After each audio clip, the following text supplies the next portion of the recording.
All right. Welcome to part 2 of the villains tier list for James Bond. We are doing the insane endeavor of trying to count most everybody, and then a lot of them will just end up in the why are you even here list. I feel like we're going to get quite a few today on this one. Quite possibly. Important to note, we are filming this like about, I want to say about maybe almost 18 hours after the last one. So, yep. We both had a night's rest on this. All right.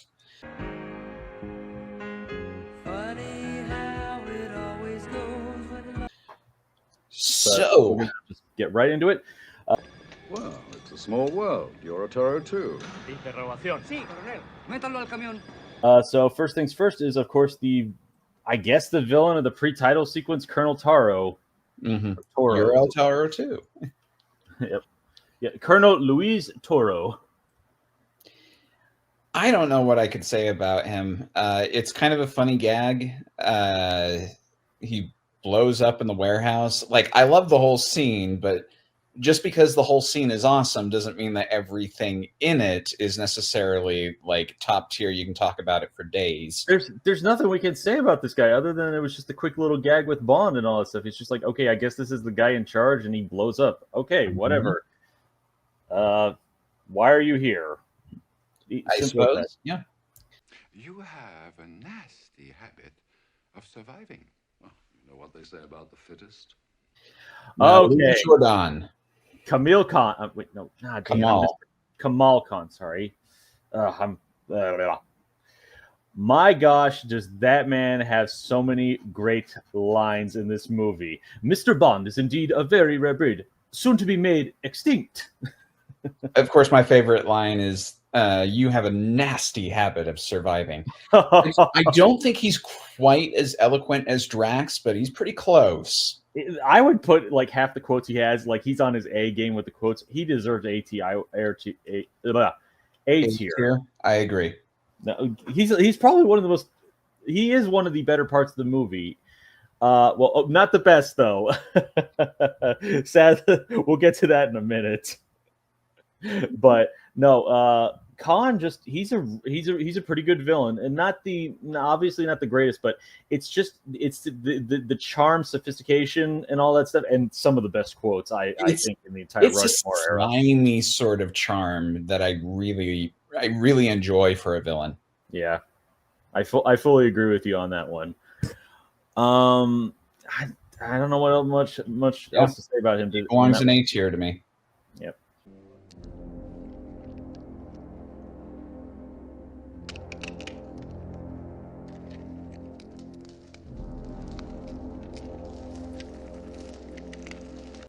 Okay, now we got Gobinda.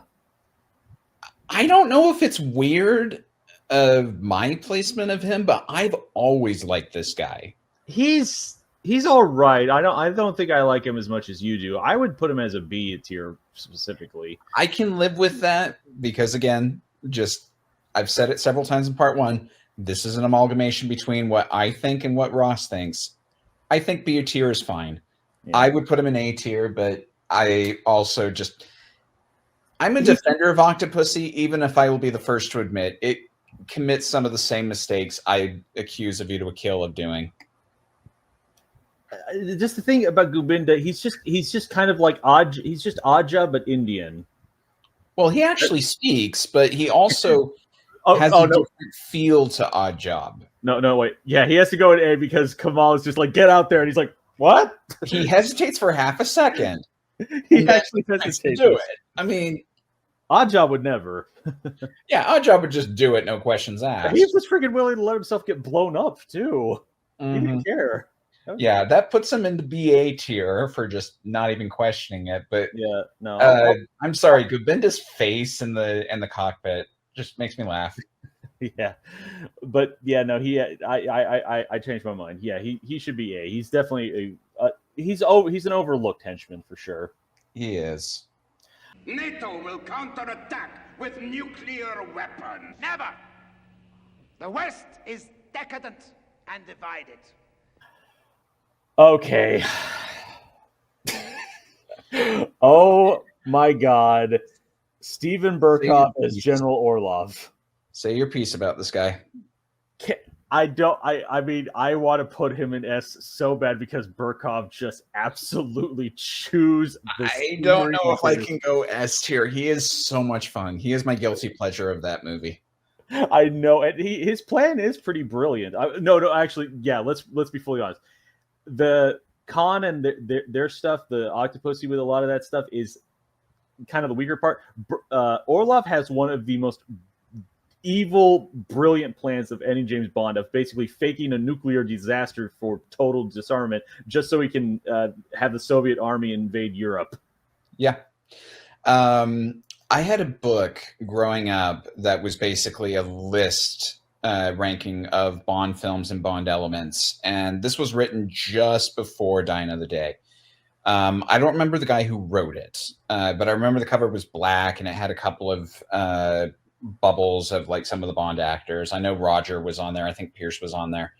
And he had this category of just like, I don't know what to label it, but these are just scenes that really stick with me that like might be some of my favorites. And the scene with Moore and Burkoff in the train car where he reveals his plan was one of those scenes that he put on there. And it made me go back and watch the film, and I was like, you know what? I absolutely agree. There's something really chilling about that scene.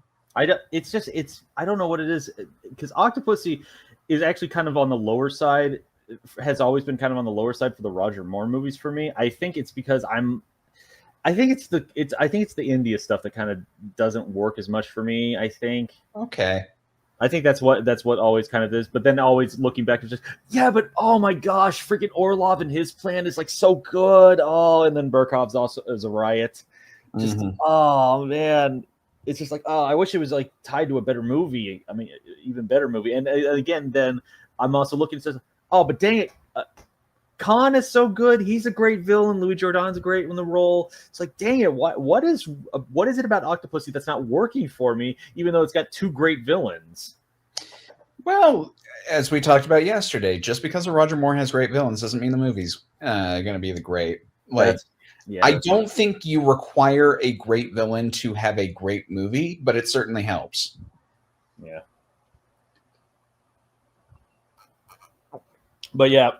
One last note, two last notes. One, the whole Soviet meeting room, I absolutely love that set. It's and then of course when it rotates and then shows the screen of like all the tanks, of like the. It is Peter Lamont doing the production design on that, but that is where you can definitely tell he studied under Ken Adam. Yeah, that screams Ken Adam, and then also of course I have to mention, dude, that Brezhnev impersonator they got. Holy crap, does that guy actually look like Brezhnev?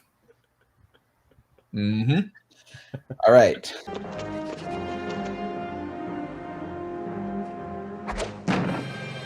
So, the twins. Yep, we have Mischka and Grischka, played by David and Anthony Meyer. Yeah, actual twins. Yeah, I almost thought they were going to do. They could have easily probably done like a Parent Trap thing, and at that time we were talking about the you pointed this out to me in private of which Parent Trap you saw. Yes, I grew up with Haley Mills in the 60s. Yeah.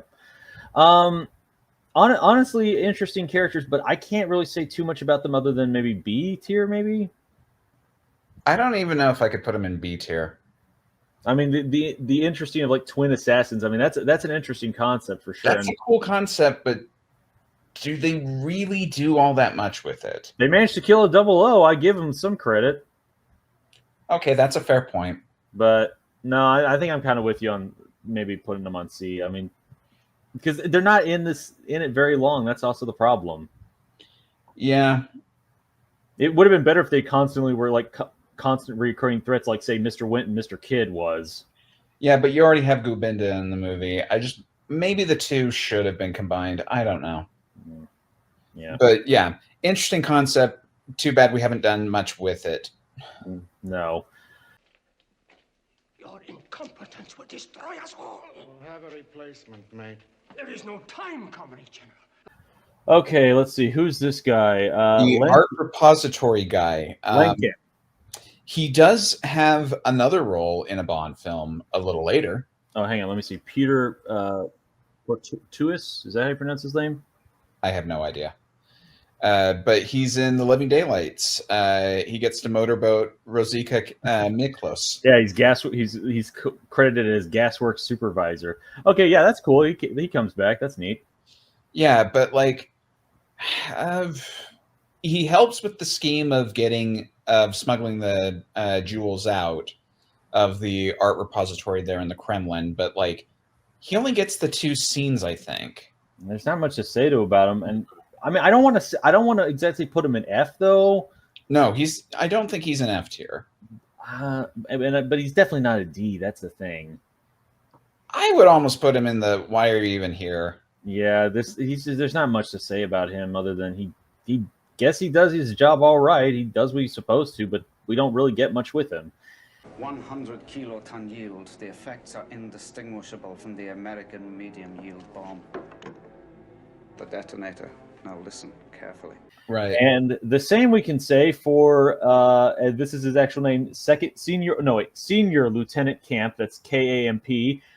Only important thing to note about him is played by Dermot Crowley, the guy that would in the same year would be General May Dean in Star Wars: Return of the Jedi. Mm-hmm. All these weird crossovers between those 2 franchises. It kind of makes sense. A lot of it was filmed in England, obviously. Different studios, but yeah. Yeah. Okay. Yeah. What about him? I don't remember anything about him. So, sorry, Dermot. You're great in The Death of Stalin, though, as Ivan Lazar Kaganovich.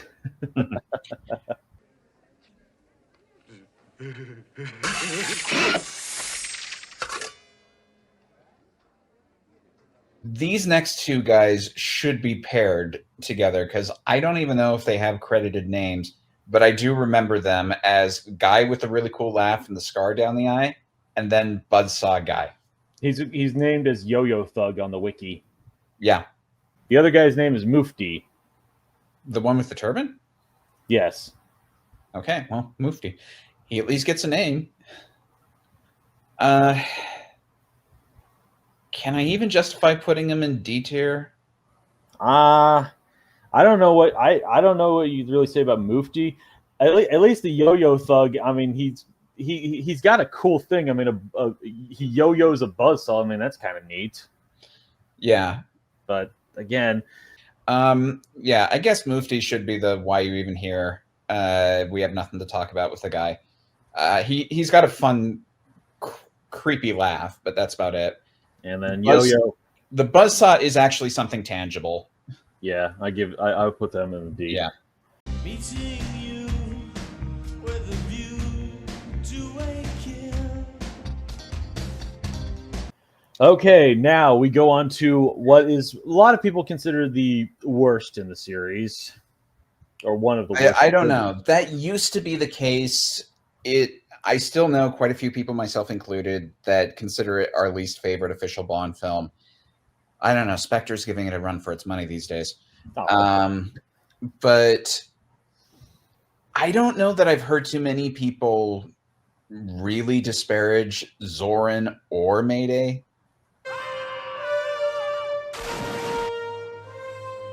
So, does anybody else want to drop out? Not in the slightest. They are the saving grace of A View to a Kill. Mm-hmm.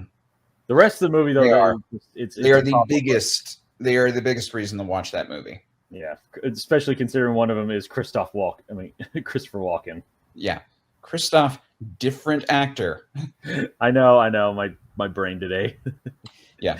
Okay. So yeah, those are S tier for me. They've always been in my top 5, top 6 villains in their respective categories. There's no arguing on that one. Walken just plays the psychopath, plays it perfectly, which we never really got that. If anything, what Zorin does in the movie, I know a lot of people point out like Zorin's kind of like an 80s version of Goldfinger. He is. Zorin kind of crazy. Zorin kind of fits more like he should have been Largo. I will admit, because we had to mention about Largo being kind of like this, complete psychopath, but he's like got this mask, Well, I think that may or may not have been something that had been discussed for Thunderbolt, but for Never Say Never Again, that is what that Largo is supposed to be. Yeah, we get that with Walken. That's Yeah, we get that with Walken. Yeah, but what else do you expect when you're the result of Nazi experimentation? Which I think that's a touch too far. I could have just lived with him being crazy, but fine, whatever. And then, of course, Grace Jones is Mayday. Oh my gosh. Yet another instance of us casting a singer, and she makes a memorable impression in the film. So Mayday does her job so well, and it's just like it's still absolutely crazy though at the end that friggin' even Zorin still betrays her. Well, and that's one of my favorite parts of the movie is that she rides out on the cart with the bomb as a literal "F you" to Zorin. And it's so great. And it's not like she was ever going to turn to like the side of good, like to Bond. No, like, she doesn't redeem herself. No, if she survived, she still would probably be would have still tried to kill Bond by the end. Yeah, this is an allegiance built out of revenge. Yeah, but oh man, gosh, did she just go out with quite the bang? Oh yeah, it's wonderful. Okay, let's see. What's the? Okay. He's the outstanding horse of the sales. He'll be shown last. We expect him to fetch over $3 million. Sounds quite reasonable. Scarpine. I've never cared about the guy. Okay, let me look in for a second. Hang on. Scarpine, played by Patrick Bouchard. I want to say that's his name. Yeah, he's fine. He's like, again, it's kind of weird. He's the only one that like Zorin actually kind of cares about, aside from who we'll talk about next, obviously. But yeah, and the funny thing is that they repeat the gag with Gobinda about taking a second before going out there. But I think Gobinda's is much more justified than Scarpine's. I mean, yeah, it's very high up there on the Golden Gate Bridge, but you know, there's at least half a chance of you surviving. Yeah, there's not much to say about this other than freaking oh gosh, what is her name? The Bond girl for that one. Stacey Sutton. Yeah, Stacey actually like hits him. Hits him with what, a fire extinguisher or something? I think it was a fire extinguisher. Yeah. She just knocks him out, and then he decides to, for whatever reason, get into a freaking tussle with freaking Mortner over the dynamite. Oh, that was so stupid. It's so stupid. I guess they couldn't realize how do we kill these two guys off, and just like, oh, let's just have Mortar go absolutely crazy with a stick of dynamite. I would have been fine with it if they just did the thing in the movie where Bond, cuts the mooring rope, Mortner gets knocked back, and then we don't even have to show a brawl of them throwing it out. Let's just say the fuse is that short. Yeah. But no, this guy, there's not really much to say about him other than just somehow Zorin let him live as opposed to someone like Mayday. Mm-hmm. Like, I guess on paper he should be in C tier, but I'm so ambivalent about the guy. D. Okay. Are you talking about people or horses? Yeah. My principles apply equally to human beings. Okay, and this is surprisingly Mortner. We surprisingly did not have more of these in terms of like, especially considering at the time, like, okay, I know we're further and further along the decades, it starts fading away a bit more, but I'm surprised this was kind of like one of the first true actual Nazis we have in this series. Well, he's just playing the mad scientist, which it's surprising that it took us that long to get to this kind of guy, because let's be honest, I've always said that the Bond films are this side of science fiction comic book films. You don't need that much to push them into full bona fide superhero films. And I mean, Mortner playing a crazy scientist, that's a staple of older superhero projects. So Hans Glob, that's his real name. Dr. Carl Mortimer, born Hans Glob. Yep. But quite a literal Nazi scientist. Yeah. I guess I could put him in C tier. I can put him in C because he is kind of memorable. Max! And the fact that he is kind of like the closest thing to a father to Zorin. Yeah. Which, like, I don't particularly care for the tone of the View to a Kill, but he does fit it. For sure. That's for sure. But and then of course just at the end, just the absolute silliness. That's so dumb. Oh Lord. Whatever. Welcome, sir. I'm Jenny Flex. Of course you are. Yeah, that's Okay, Jenny Flex. Elsa, give me your hand. Yeah, I can't hold it. Other movies. I can't hold on to you, honey. So within the film, there's not much to say about Jenny Flex, really. there really isn't. It's one of those. I would have probably put her in F tier, except the actress is actually kind of fun in the couple of bits of dialogue. Mr. St. John Smith? St. John Smythe, my dear. Whereas her cohort Panho, I have always said, like, yes, nobody remembers this character. I know that. I know the freaking Mayday freaking doesn't say anything about her, even when their bodies are floating. Yeah, past. no, she sheds a bit of a tear over Jenny. But Panho, nobody cares. That's so ridiculous. And it's kind of funny. Also, View to a Kill, we get quite a few Indiana Jones connections because obviously Allison Duty will be Elsa Schneider and Last Crusade, but we had David Yip as Chuck Lee, CIA. Chuck Lee. Yeah, he kept getting killed in movies. Yes, I go first, Indy. Yes, he did. Bob Conley. Are you a trainer? Horses? Hell, I can't even ride. Okay, so Okay, Bob Connolly, Manning Redwood, played by Manning Redwood, who was also in Never Say Never Again the couple of years before. By now, it's going to be all over the Kremlin. He's that guy. No. But yeah, if you haven't seen all of Never Say Never Again, I wouldn't be surprised. I think he's only in the one scene.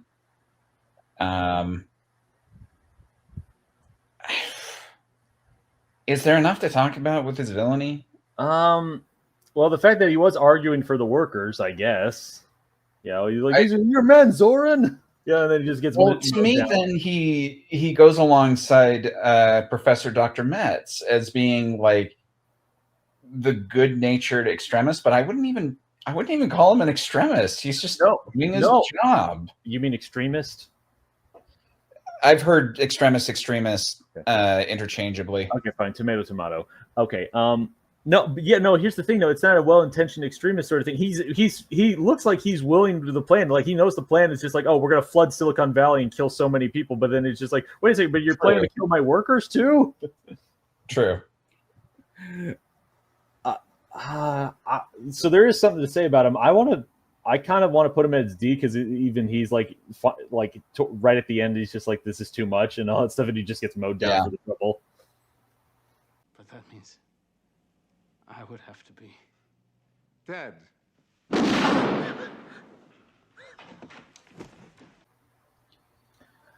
Okay, W.G. Howe, played by Daniel Benzali. What about him? I mean, he does kind of play a bit of a part, but that's it. I would say he got to be F. Yeah, sure. The name is Bond. James Bond. Is he? Are you? Yes. And I'm Dick Tracy, and you're still under arrest. Now, this is another case of not a villain. The Joe Flood plays the San Francisco PD captain. That's what he's named on the wiki. Why are you here? Which, as a kid, I did not understand that Dick Tracy was actually a character from another thing. So I thought that was his actual name until, I got older.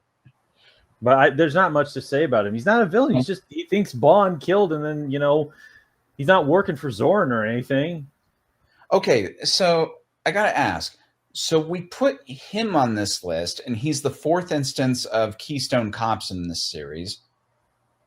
He would count as much on this list then as the sheriff in Diamonds Are Forever. And I know we didn't do him. But for whatever reason, the person that put together this list in the first place had him, but then put some of the other guys. Yeah, I call shenanigans on this. I guess I would still put him in the what about him? I guess he's here more because he did play a little more prominent because he is the catalyst for the whole chase with the fire truck through the San Francisco. And he does have a cameo moment looking up into the sky as Bond's on the mooring rope, and he crashes his car again. Yeah. But yeah, there's not much to say about the police chief there, or the captain. Because he's not a villain. No.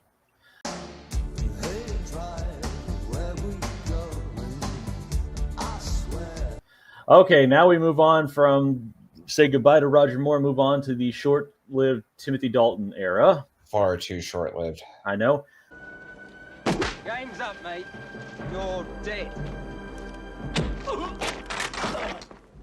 So here we have Imposter 00, played by Carl Rigg. Man, I'm looking at this list that we've got a lot of people from License to Kill. Oh, we're gonna have fun with this. Good grief. Okay, yeah. So, anyways, hold up. We're gonna get to them in a minute. Yeah, the assassin from The Living Daylights pre-titles. I got to put him in at least C tier because he did kill 2 00s. He killed 1 00. Well, yeah, he killed the 00. One of the other ones got shot by the SAS guards, and then basically was knocked out. And okay, I have always been really confused. This is neither here nor there. But so we see the not Roger Moore guy shot with a paintball gun. Then we have the not George Lazenby guy climbing up over the rope, and we'd only seen 3 guys parachute out. So the last guy remaining is Bond. But we see a quick shot of this assassin over on the top of the cliff, I think, doing something with the parachute attached to another guy. Who is that other guy? I don't know. I'm quickly looking at 002 is the one that got captured by the SAS. 004 is the one that's cut off the cliff. Yeah, because the thing lands on 004's body. But I have always wondered, who is that other guy that had the parachute? Because I assume that insert shot is of this guy over the other guy's body. So that's why I always thought, okay, so he killed both 00s, and then for some reason there was a time jump in between when the not Roger Moore guy got shot with paintball. I don't know. That shot always confused me. I know. But one thing I will quickly say about The Living Daylights, I would have liked it if 002 did something. It's like, okay, he's out of the exercise and all that stuff. But then once things are going wrong, he tries to help Bond, and then gets himself like thrown off the truck, or he gets killed himself. Which is like, man, Em, you are having a really bad day. No, I agree. You lost 2 00s on a freaking exercise. How the hell did that happen? He's just that good. He belongs in C tier. Okay. The food here is horrible. The foie gras is excellent. Da. As Russians say, hearts and stomachs good comrades make. Georgi Koskov. Oh my gosh. I love your own Krabe. Krabe. Yeah, I was trying to pronounce his first name. Krabe is having the time of his life in this role. Yeah, because the actor even said in the documentary, he had one wish as a kid to be in a Bond film, and so he was not going to waste his opportunity. And he strikes me as what I wish Christados had been. Like, not that I needed Christados to be as flamboyant as Koskov, but like, I need to actually feel like him being a villain ups the stakes for Bond. And it's a betrayal because you like him. Like, I don't think anybody watching The Living Daylights didn't think, yeah, that guy's automatically going to be a villain. But like, I do care when it's revealed within the story that he's a villain, and I can buy Bond just being like, okay, yeah. I don't know. I think that his reveal works a little better. No, for sure. Even if I don't think it's much of a reveal. But again, this is a case of just like, and I'm trying to fully figure out what his plan was fully. So, okay, let's say he gets Pushkin, like his plan goes to the way he wanted it. Pushkin gets killed. He becomes head of KGB, doesn't he? Is that what the whole deal I don't know that was necessarily his goal. he just knows that Pushkin is the one investigating the fraud here, and so even if, because I don't think Koskov was next in line to become KGB, he just needed to cover enough time so that they could make the trade with the diamonds and the heroin to finance the arms sales. Right.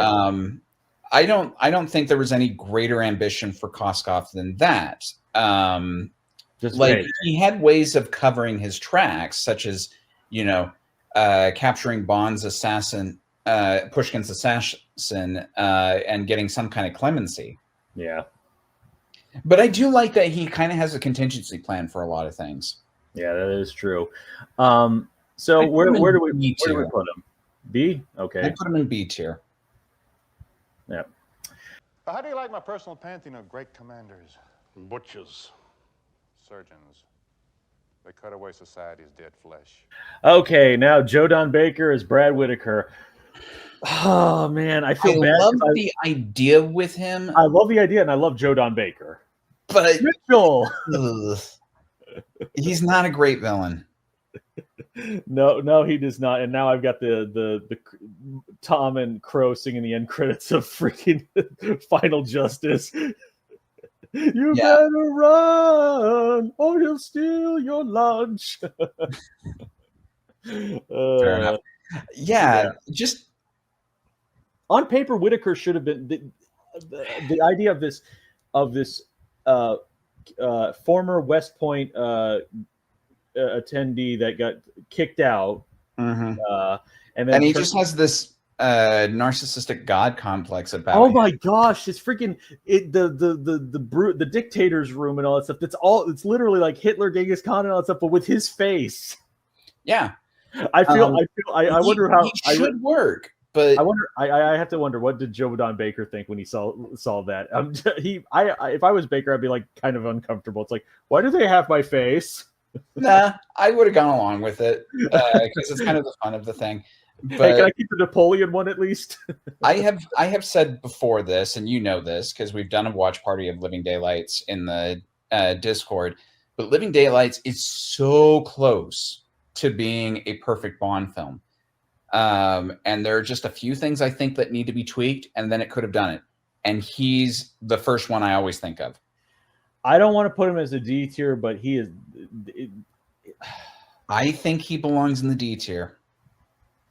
Yeah, there's not much there. I really can't say too much to push him just slightly into C. I think he's stuck in D, high D at least, but still in the D tier. I think even high D is being too generous, but that's all right. Yeah. I've worked with the Russians. My appearance and methods are well known to them. It could jeopardize my comrades struggling for world revolution who depend upon me. Now, Necros. Okay, here is definitely a case of like where there's. It obviously was the case of.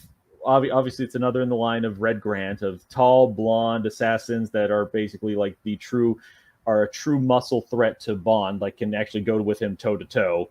Necros is. Well, let's be fully honest, is a huge step up over Eric Kriegler. That's for damn sure.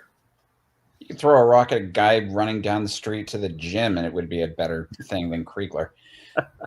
No, I've never disliked Necros. I just thought he was fine, but like he never really stood out to me.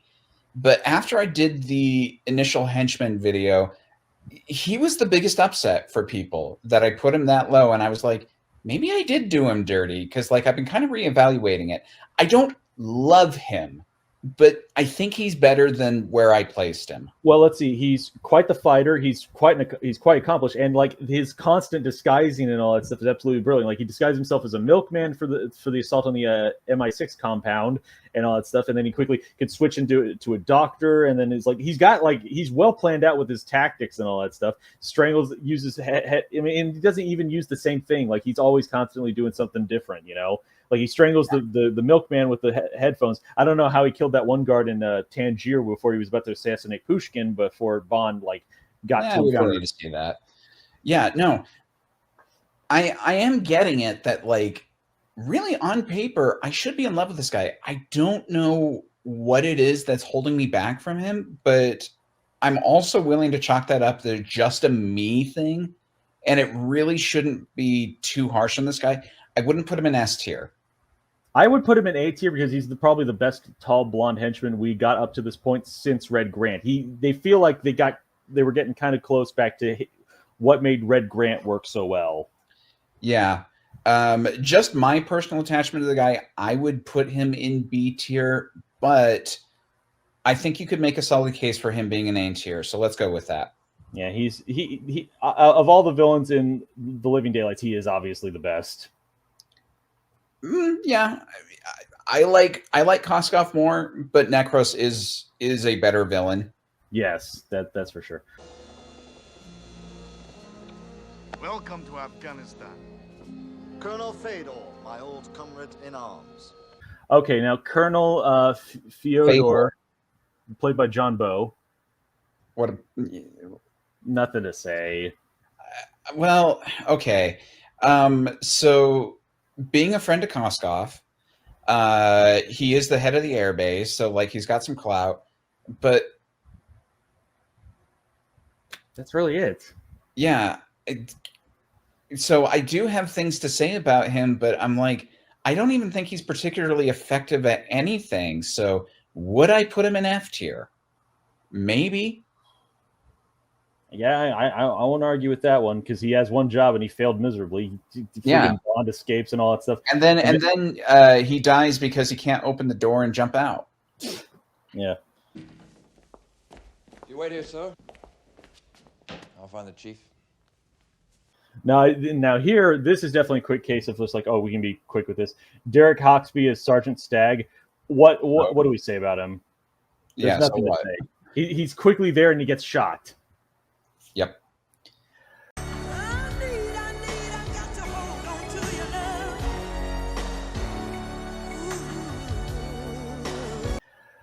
Okay, now we hit to my favorite movie in the entire franchise, License to Kill. I want you to know this is nothing personal. It's purely business. Robert Davi as Sanchez. S. Absolutely. There is no argument here. He is my second favorite villain of the franchise. Only Goldfinger goes higher. He's better than Goldfinger to me. That's fine. Oh man, I love Davi in this role so much. It does feel weird though. It does feel weird because the whole plot of License to Kill in a lot of ways is just like Bond. It was very much of the 80s. It's like, oh, Bond going up against like, South American drug dealers and all that stuff. And it's just like, it doesn't really feel like it should be in the Bond universe sort of thing. I don't care. He's so good as the dark side of Bond, being as charismatic as any of the Bond actors. He's so ruthless. He's got such large ambitions for his own empire. And he doesn't let the kills bother him. It reminds me of the quote from Casino Royale with Daniel Craig. I wouldn't be very good at my job if the kills bothered me. That's Robert Davi's Sanchez. And then of course, obviously the whole his whole drug empire, like the core pillar of it is loyalty, and how Bond just absolutely uses that to his advantage. And it's great to see him start just slowly unhinging towards the end of the movie, of just like suddenly he's starting to see everyone as a potential traitor to him and all that stuff. And just it just Bond absolutely completely destroys him by his own hand. And I think that's such an inspired reuse of the central plot from Yojimbo. Yeah. I love Sanchez so much. There's so much to say, yet there's so much not to say. It works so brilliant, and he has some fun lines. I went on for a couple of paragraphs about him in my Dissecting Bond review, and I try to be concise with my words in those videos as much as possible. But there was just enough stuff that I was like, I gotta keep talking about this guy because he's great. I'm glad more and more people are coming around to him and License to Kill in general these days. I mean, Dutch Bond fan has him as his best villain. I think so. Jeroen's been pretty open about his License to Kill love. It was too soon. It was just too soon for this role. That's the problem with this movie. Maybe I don't think it was appreciated, but I also do. I'm not going to be so stubborn that I don't understand why people don't like it. And Paul will always say, "Freaking ninjas." We'll get to them in a second. Yeah. Anywho, Where's my wife? Don't worry. We gave her a nice honeymoon. so Dario, I think, is next, right? Yep, a young Benicio del Toro in one of his first roles. Oh my gosh, how long is this dang page? Oh my gosh, I want to almost put Dario in S. It's just he isn't in the movie as long. If he was in the movie just a bit longer, he'd be S for me. Yeah, I got to go A tier. He is an absolute. He's the best henchman that freaking Sanchez has, because he knows this guy is loyal. There's no way he's going and he's the only guy I see Sanchez doing any affection for. the guy into him almost. The only guy, because of course there's Lupe, which Lupe is just one of those. She's actually fairly disposable for Sanchez. Like, oh, Krest, he's caring towards her because she's the current girlfriend at the time. But you can bet that if she double crosses him for whatever reason, he catches wind of it, he will kill her. He almost did at the start. Remember? He just beat her incessantly. Yeah, but she killed the guy she was sleeping with. Oh yeah. Like my little Valentine. Yeah. But anyways, Benicio del Toro as Dario. Oh my gosh, the absolute. I mean, here's the thing: we had the kind of closeted psychopath that Walken was. Dario is just up front. Like, it's weird because he can look like a charming guy. He can also look like the deadbeat guy that you don't want to be near at a gas station. And then he can have the crazy eyes. I know. It's young Benicio del Toro. He was I'll fully admit this. He was quite attractive in his youth. Sure. But oh my gosh, he just the psychopath at all. We gave her a nice honeymoon. Oh, that is so sickening. I know, because I don't think Sanchez raped her, but we definitely know I do believe that Dario would have done that. I know. He's the one that raped and killed her and all that stuff. Sanchez just sat in the corner and probably watched. Well, Sanchez wasn't there, but he might have. I don't know. Anywho, let's move on to the other villains of License to Kill. You caused us all a lot of trouble, young lady. You borracho. Go to bed. When Sanchez heard you ran away, he went nuts. Oh yeah, Milton Krest. I always wondered when I was watching this, I'm like, where have I seen this guy before? Oh, right, the Matrix sequels. I forget he's in the Matrix sequels. I know, the first thing that always comes to mind for me, but that's because I'm a Star Trek fan, is Insurrection. He plays the Admiral in that. Yeah, Anthony Zerbe. He having weird stuff done to his head in that film. Okay. Milton Krest. I want to say he's an A, maybe. I wouldn't go that high. Oh. No, yeah, you're right. Definitely a B, because it's just like he is absolute scum. That's for damn sure. Oh, he is. Yeah, I can live with B. Yeah. Just he does his job fairly well, and I love when he eventually gets off by Sanchez, because it's absolutely hilarious when he's having to explain. Yeah, he's having to explain it to Sanchez, and it's just like, I know that you're not going to believe this, but I'm telling you the God's honest truth. This crap was real. Like a dude lit this. Would I make up a story like that? I don't know. You're a freaking wino. I think you could. You tried raping Lupe. Oh yeah. And I fully believe he probably did that to some of Sanchez's other girlfriends. Oh my gosh.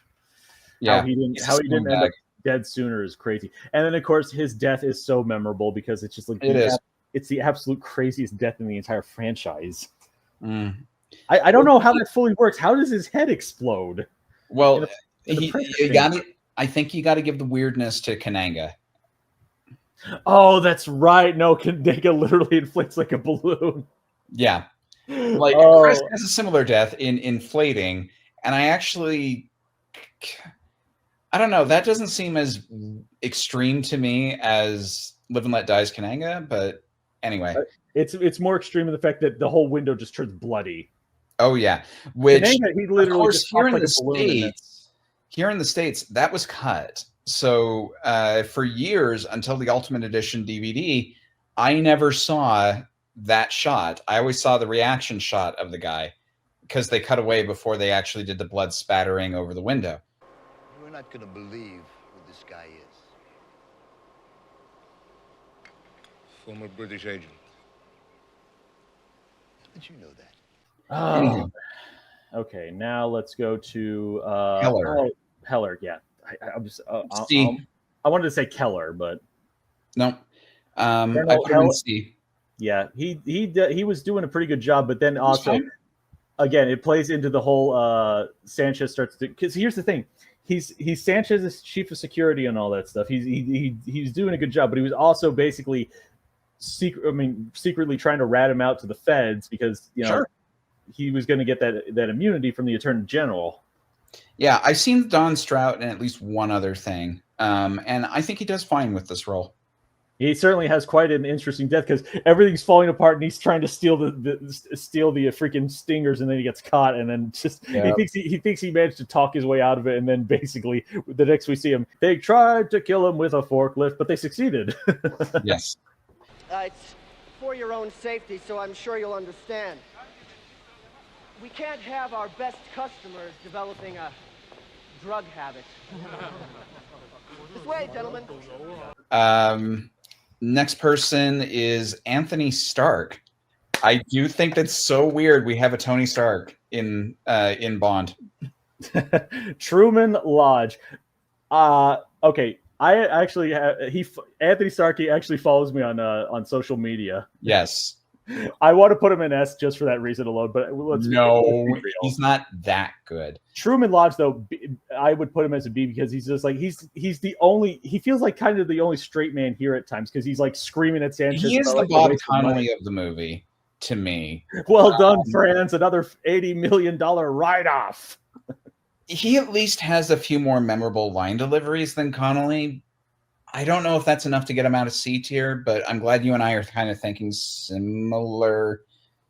You know, he's certainly not D tier. He's certainly not A tier.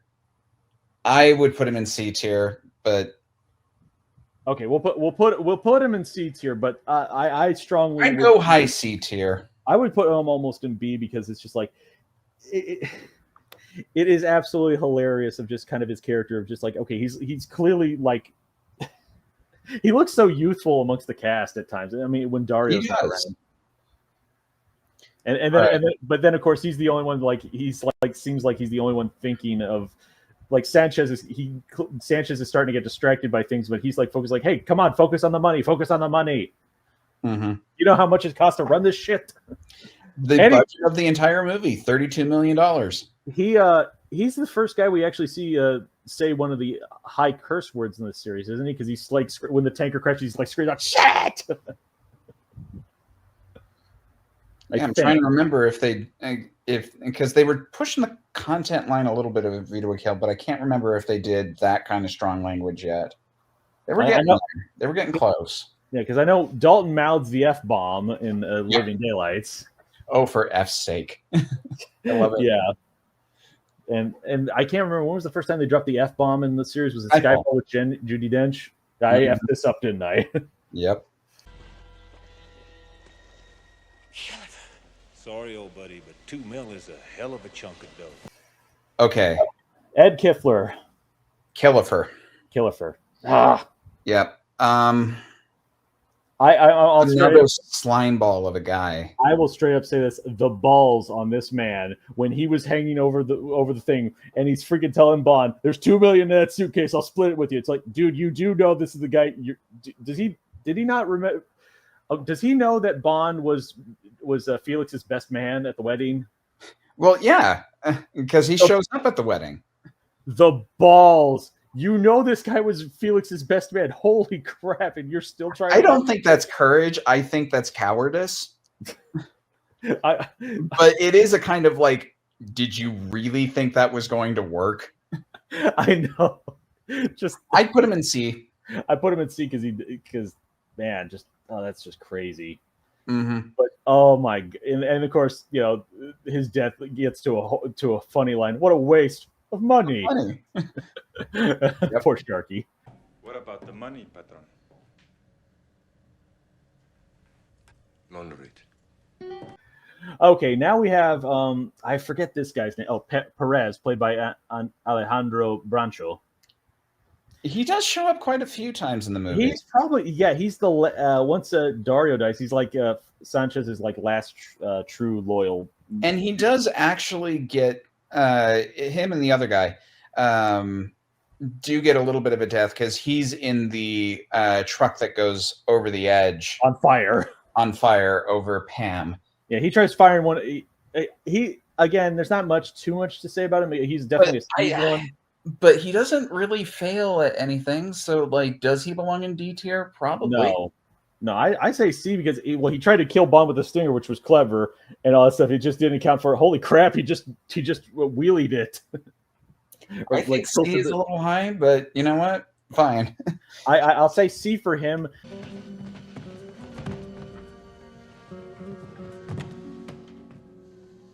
Now, Braun, played by Guy D. What about him? Yeah, I put him in D, like because he's like kind of sticking around there, all like as extra muscle with Perez. But yeah, because he actually does show up for a few scenes. Yeah.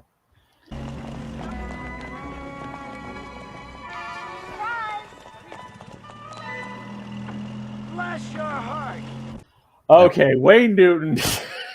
I do not know what to think of this guy. My grandfather was a preacher in small churches, so seeing televangelist and all that stuff really drives me up the wall. And yeah, Genesis Jesus He Knows Me song keeps playing in my head every time I see Joe Butcher. I mean, he's fun. Oh, Wayne Newton is a brief riot, and I just love every minute of him. Yeah, but like, he's there to provide a cover for the drug operation, and he does it through the guise of a meditation chapel, which is a brilliant set, by the way. Yeah, no, it's great. But yeah, there is really not much to say about Joe Butcher other than what his role is. But it's I think what just helps propel him is the fact it's Wayne Newton just absolutely being charming. It reminds me a lot of Jimmy Dean in Diamonds Are Forever. It's the same kind of idea. It's the same idea. Yes, I fully. I mean, agree. they're both Vegas icons, so sure. I'd go C tier. I put him in C. Honorato, muéstrala vez, por favor. A 19% mixture of cocaine and ordinary gasoline. Okay, now we got here's a case of just like, okay, what do we say about this one? Honorato is, I think, how you would say that. What is there to say about this guy? Yeah, I know. He's just showing how they're gonna smuggle the cocaine. Mm-hmm. We're closed. Ain't nobody here. Look, I've come all the way from London to see you. Yeah, and then this guy gets fed into a thing of maggots. Wow, that's a death. Yeah, not much to say about that one. Nice work, Clive. Thanks, Mr. Krest. Guess what? His name was Sharky. Compliments of Sharky guy. Clive. Didn't realize he had a name. Yeah. Oh, no, he does, because they're talking to each other. And we just kind of hear it off screen. Guess what? His name was Sharky. Do we considering he kills Sharky, I think maybe we should put him in one of the rankings. Do we put him in F though? Well, he succeeded at killing Sharky. Okay, then D. But that also makes me hate him more because I love Sharky. Yeah, no, I know. Sharky is basically kind of like, I think, what we should have gotten more of with Quarrel. Quarrel, yeah, he's kind of like he was like the newer Quarrel. And it didn't even occur to me until Calvin Dyson did his full-length review of License to Kill, and he pointed out that like this guy very well could have been Quarrel Jr. We're kind of doing the same area. He's got the same job as Quarrel Jr. in Live and Let Die, and given how much License to Kill is pulling elements from the Live and Let Die book, that conversation must have come up at some point that Sharky could have been Quarrel Jr. Which would have been even more tragic. It's like every time the Quarrel family gets involved with James Bond, they get themselves killed. Yeah. I've come to make a small deposit. I'm sure my people downstairs are quite capable of it. Please sit down. Montalongo. The bank manager. Yeah, Montalongo. That's his name. Yeah, apparently. Senor Why are you here? Montalongo. What about him? I know.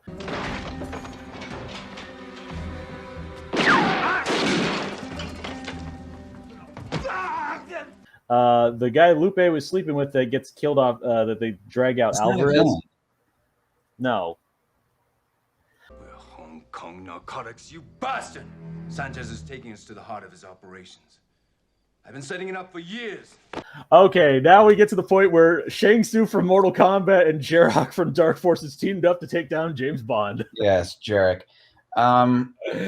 Okay, so anyways, we have I guess with we have Quang, played by with Carrie. Quang. I guess he counts as a villain. I never thought of him as a villain because he's clearly because he's just a Chinese narcotic agent. I like that Bond screws up another assignment. Yeah, Hong Kong narcotics, and they're apparently. I think this was either in the novelization or deleted scenes, but he was going to have a few more lines talking to Bond of just like, you. How do you think I sleep at night or something? Because I'm having to push like drugs and all that stuff for like the greater good and all that stuff. Like I'm trying to bring this down, but I have to pose.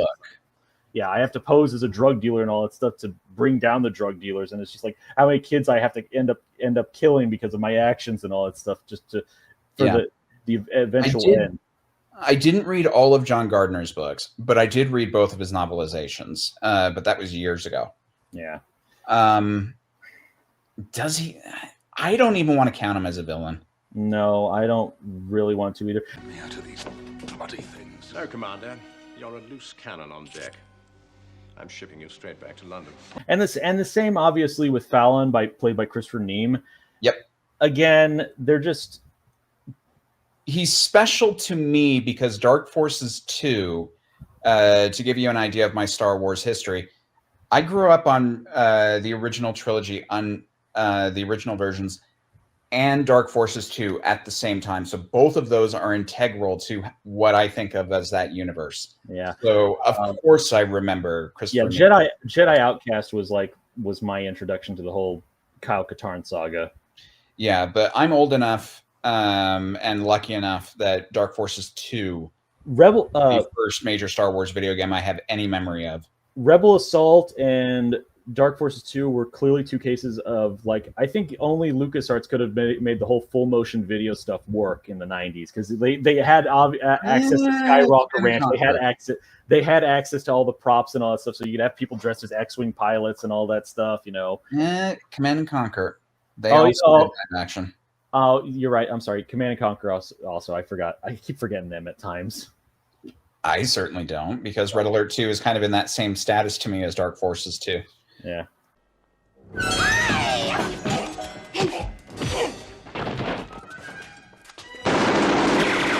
Okay, and now we have Lodi, played by Diana Lee Hoos. Yeah, she's actually one of the models in the credits for License to Kill, but not a villain. No. This is an historic moment. East meets West. Drug dealers of the world unite. And then, of course, one of the actual drug lords. Yeah, he does count as a villain, but what about him? I know yeah, Tan, played by Osami Kaweo. I am so sorry that I'm mispronouncing so many people's names. If y'all folks are alive and watching this, I definitely feel like... I guarantee you they're not. Anthony Sarkey might watch this one because of me. Well, that would be nice. I might link this to Anthony. But yeah, Anthony, if you're watching this, just know I adore License to Kill. We love you, man. We love you. Okay. Okay, now that's pretty much it. Again, that's crazy of just how much this guy that set up the list. Hang on, let me see what his name is. Eddie Scarpa.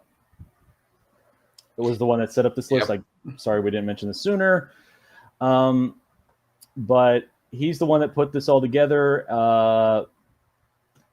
Crazy that I'm glad he put together a lot of the villains for License to Kill, because License to Kill has quite the cast. Yeah, but several of them, it's just like, so?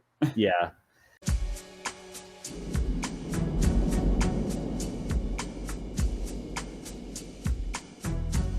Now we move on to the Brosnan era, and we only have 4 on here, and it's, of course, obviously the 4 everyone knows. Oh my gosh. We are not going to be able to put anyone lower than B, at least in this one. I agree with you on that, and I'm going to do the same thing as I did with Vita Would Kill. Why can't you just be a good boy and die? You first. You second. Both Trevelyan and Xenia are S tier to me. Okay, Alec Trevelyan, 006, played by Sean Bean, who him dying in this one kind of did start off the whole Sean Bean dies in a lot of stuff, I think.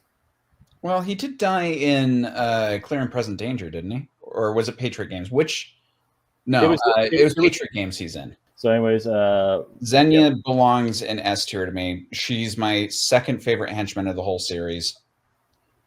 What we said about Famke Janssen, what we said about Fatima Blush back in Never Say Never Again, it seems like what they had with her, they just upped it to 11 with Xenia. They did, which makes it wonderful. The scene where she's mowing down people at Sevenaya, and just like the clear orgasm face she's having while doing it, and then of course you cut to freaking Arumov, who just has that look of what the. Yeah. Now, she's near and dear to my heart. I love her. I mean, and it's very much still feels like the stereotypical Bond stuff. You know, it's just like, okay, her name Onatopp, obviously, and then of course her method of killing somebody is just like strangling them with her thighs during sex, which is insane. You can't win. All right, Orlov, he's A tier to me. He's John Gott. Yeah, but played by Gottfried John. Why did I say John Gott? What the freak is wrong with me today? It's okay. And then Boris. Bang! Gun! I am invincible! Alan Cumming. I am invincible! I love this character. I love this actor. I don't know if I can quite justify him in A tier, but I want to put him in A, but honestly, at the very least, he is a B. But he is at least in B. I want to put him in A, but I don't know if I can justify it. It's just how Cummings' performance is. He's just like he's clearly chewing the scenery. He's the character is absolute scum. Thinks he's God's gift to women, but he is just absolutely a riot for every second. And then of course we have a good tension moment when he's constantly clicking the pen and all that stuff, and we're just waiting for him. Like, when is he going to use the bomb pen and all that stuff? And then of course obviously he snaps at Natalia at that like, give me the codes, Natalia. It's just like even he loses his patience. All right, moving on to... And of course, his death is so over the top, he gets completely drenched in liquid nitrogen. Yeah. I'm actually a little surprised the guy putting together this list didn't put more from GoldenEye, because Sukovsky and Mischkin should have merited a consideration. I don't know why he didn't put those guys in there. But Sukovsky's not a villain to me. And neither is Mischkin, really. And neither is Mischkin, but like, this guy's been so broad with some of these, like, I'm surprised they didn't show up. I know. I'm sorry. Can we quickly scroll back to Arumov for a second, because we kind of just skipped right over him. What about him? I think he belongs in A tier. I know, but there is some stuff to say, because it's just like this performance that John gives is like absolutely great and all that stuff. He just like Arumov. I guess there isn't much to say about Arumov now that I think about it. He's just like, there is, but I don't want to belabor the point. I think he's so effective as being the villain for the first half of the movie, and I honestly believe that if you, for some reason, didn't have Trevelyan, this guy could have held this movie by himself. I think so too. Yeah, that's, I fully agree. My one negative is his death, getting very unceremoniously. But at the same time, I'm like, I don't know what I would have done to make that moment work better without making it stand out for the wrong reason. I think I know what we could have done. We could have just had him. We just cut to him, just like. just at least just show him like his eyes wide open with shock, his chest bleeding and all that stuff, and then he just gives this final gasp or something. I think but the editor for GoldenEye is trying to go very fast paced there, and any cutaway shot from there would have disrupted the tension of Brosnan trying to get out. I think the most you could have done would have had him having that insert shot afterwards, but I think it flows so well that it would have interrupted the pacing. I fully agree with you, but I think it's just filmmaking needs trump character needs. Yeah, I understand.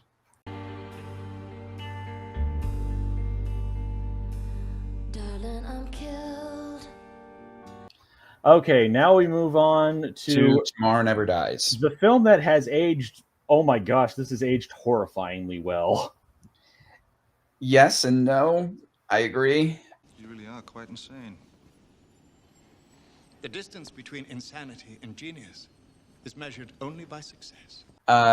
Elliot Carver. Jonathan Pryce. Jonathan Pryce is good in pretty much every freaking role he does. It's just, oh man, that's good. That is a lot. That is another one of those cases like people like Max von Sydow, Christopher Plummer, like these absolute titans of acting. Yeah, he's such a great character actor. But Elliot Carver, I put him quite high on my villains ranking. I would too.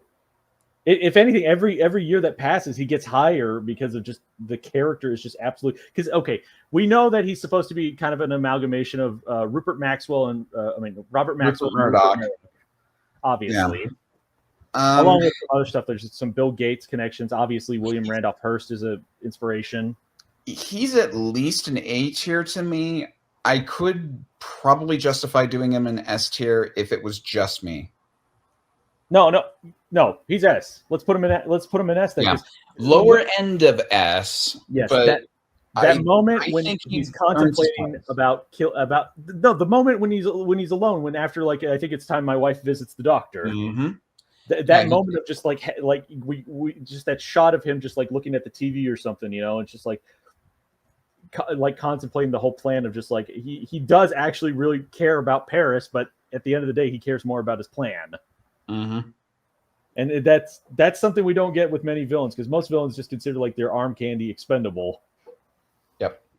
But he, on the other hand, he doesn't. And of course, I say the only criticism is his overall plan. Exclusive media rights in China for the next 100 years. Come on, Elliot, think bigger. Because the media rights, of course, increases his empire. He has quite a hold. He has quite an influence over the planet. It doesn't strike me as out of place. No, but it sounds silly. I suppose so, but the movie is built up to it well enough. I go with it. I owe you an unpleasant death, Mr. Bond. Okay, who's next? Stamper. Oh, this is a case. This is another case where we might actually disagree on this one. This might. Yeah, this one we might. Wait, come on, where's the cast on here? Here we go. His name is Gotts Otto. Gotts Otto. He's also in Downfall. Gotts Otto as Stamper. I want to put Stamper as an A villain because I love Stamper. He's effective. He does his job pretty darn well, and he has a great fight with Bond towards the end. Even though after Elliot's dead, he stands out enough amongst all the other henchmen. Again, this is kind of like they another situation of they did right with Necros and all that stuff. I think Necros is better. I think Necros is better than Stamper. Stamper, I could live with it if he had a couple of more memorable bits in the film to him, like the whole idea of the chakra torture. That's a good start. I want to see him use it, or this kind of almost invulnerability to pain, like we saw when Bond throws the knife. That's cool. I don't know. I don't. Or the deleted scene where he literally lives up to. He doesn't actually even stamp anybody in the movie. I know he does in the deleted scene. He does, but it's not in the movie, so it doesn't count. Well, that's gonna drop our next one, but yes, definitely it's not fair. Using extra media to inform our placement of something in a movie that most of the audience wouldn't necessarily have seen, and we don't even know if it. Deleted scenes are always really tricky because they may be part of the narrative, but most of the time they didn't make it into the movie. It's not fair to count them. Yeah, no, I get that, but it's definitely where you see it. Like some of the deleted scenes, they fit actually like perfectly. If you could make like an actual director's cut, Yes, they do. With But Tomorrow they're Never not Dies, that's not in the finished film. It's kind of the thing. To go off on my tangent here now, being a Star Trek fan, Star Trek 09, you have Nero, played by Eric Bana, pretty much a nothing villain. He's just there to make that film work. Not particularly great, and it's actually kind of stupid the way that the movie is put together. You read the comics and stuff like that, and you read what the original ideas with him were. We could have had a villain as good as Khan had that stuff remained in, but it's not in the movie, so it doesn't count. Right. Send this thing off to the launch site and be careful. It's worth $300 million. You break it, you bought it. Understand? Well, if that's the case, then unfortunately, I'm sorry, Ricky J. Yeah, that's going to drop him down. Again, if he would have been up to a B if they let him do the throwing playing cards. Yeah, I will live with him in C because he is the guy behind the GPS encoder, which is an essential part of that plan. Very, very much. And his whole path was kind of weird. He was student radical at Berkeley in the 60s, and then how the heck did he end up here? It's radical. I know, but that just, it feels kind of weird. It's just like student radical in the 60s. Wait, what, were you like a communist or something? Or, you know, like down with the capitalist greed and the whole military industrial complex, and then he's just basically techno-terrorist. It's like, okay, whatever. It won't look like a suicide if you shoot me from over there. I am a professor of forensic medicine. Believe me, Mr. Bond, I could shoot you from Stuttgart and still create the proper effect. Yep. All right. One scene wonder. Here we go. Oh my God. Vincent Schiaparelli. Just because he's in the one scene. He's in one scene. I can't justify him an A for being in one scene. Oh, darn. I would put it an S. Don't get me wrong. I agree with all the positives about this guy. I love Dr. Kaufman.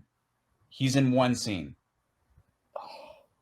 Which was perfect enough. I think if he was in more scenes, I think it doesn't work as well. But just the one scene. But he is so much fun. Oh my gosh! And just the horror of just this man behind the whole. He tortured a guy with chakra torture for like 50 hours. Yeah.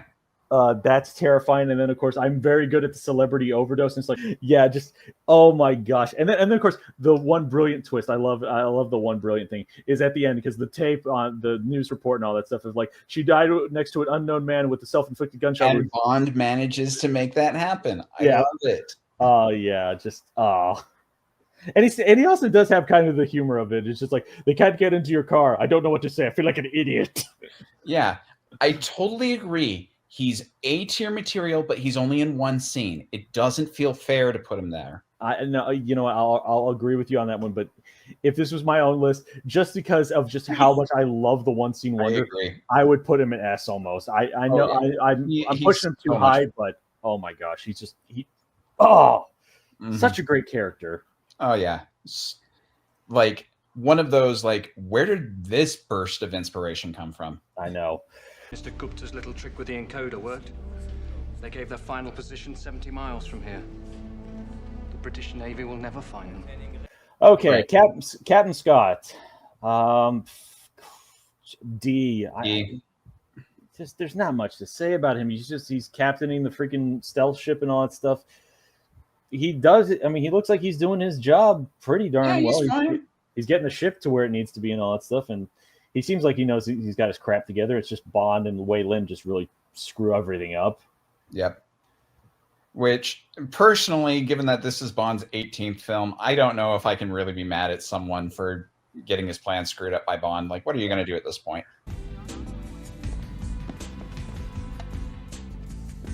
General Chang? Friend of yours? Okay. General Chang played by Philip Kwok.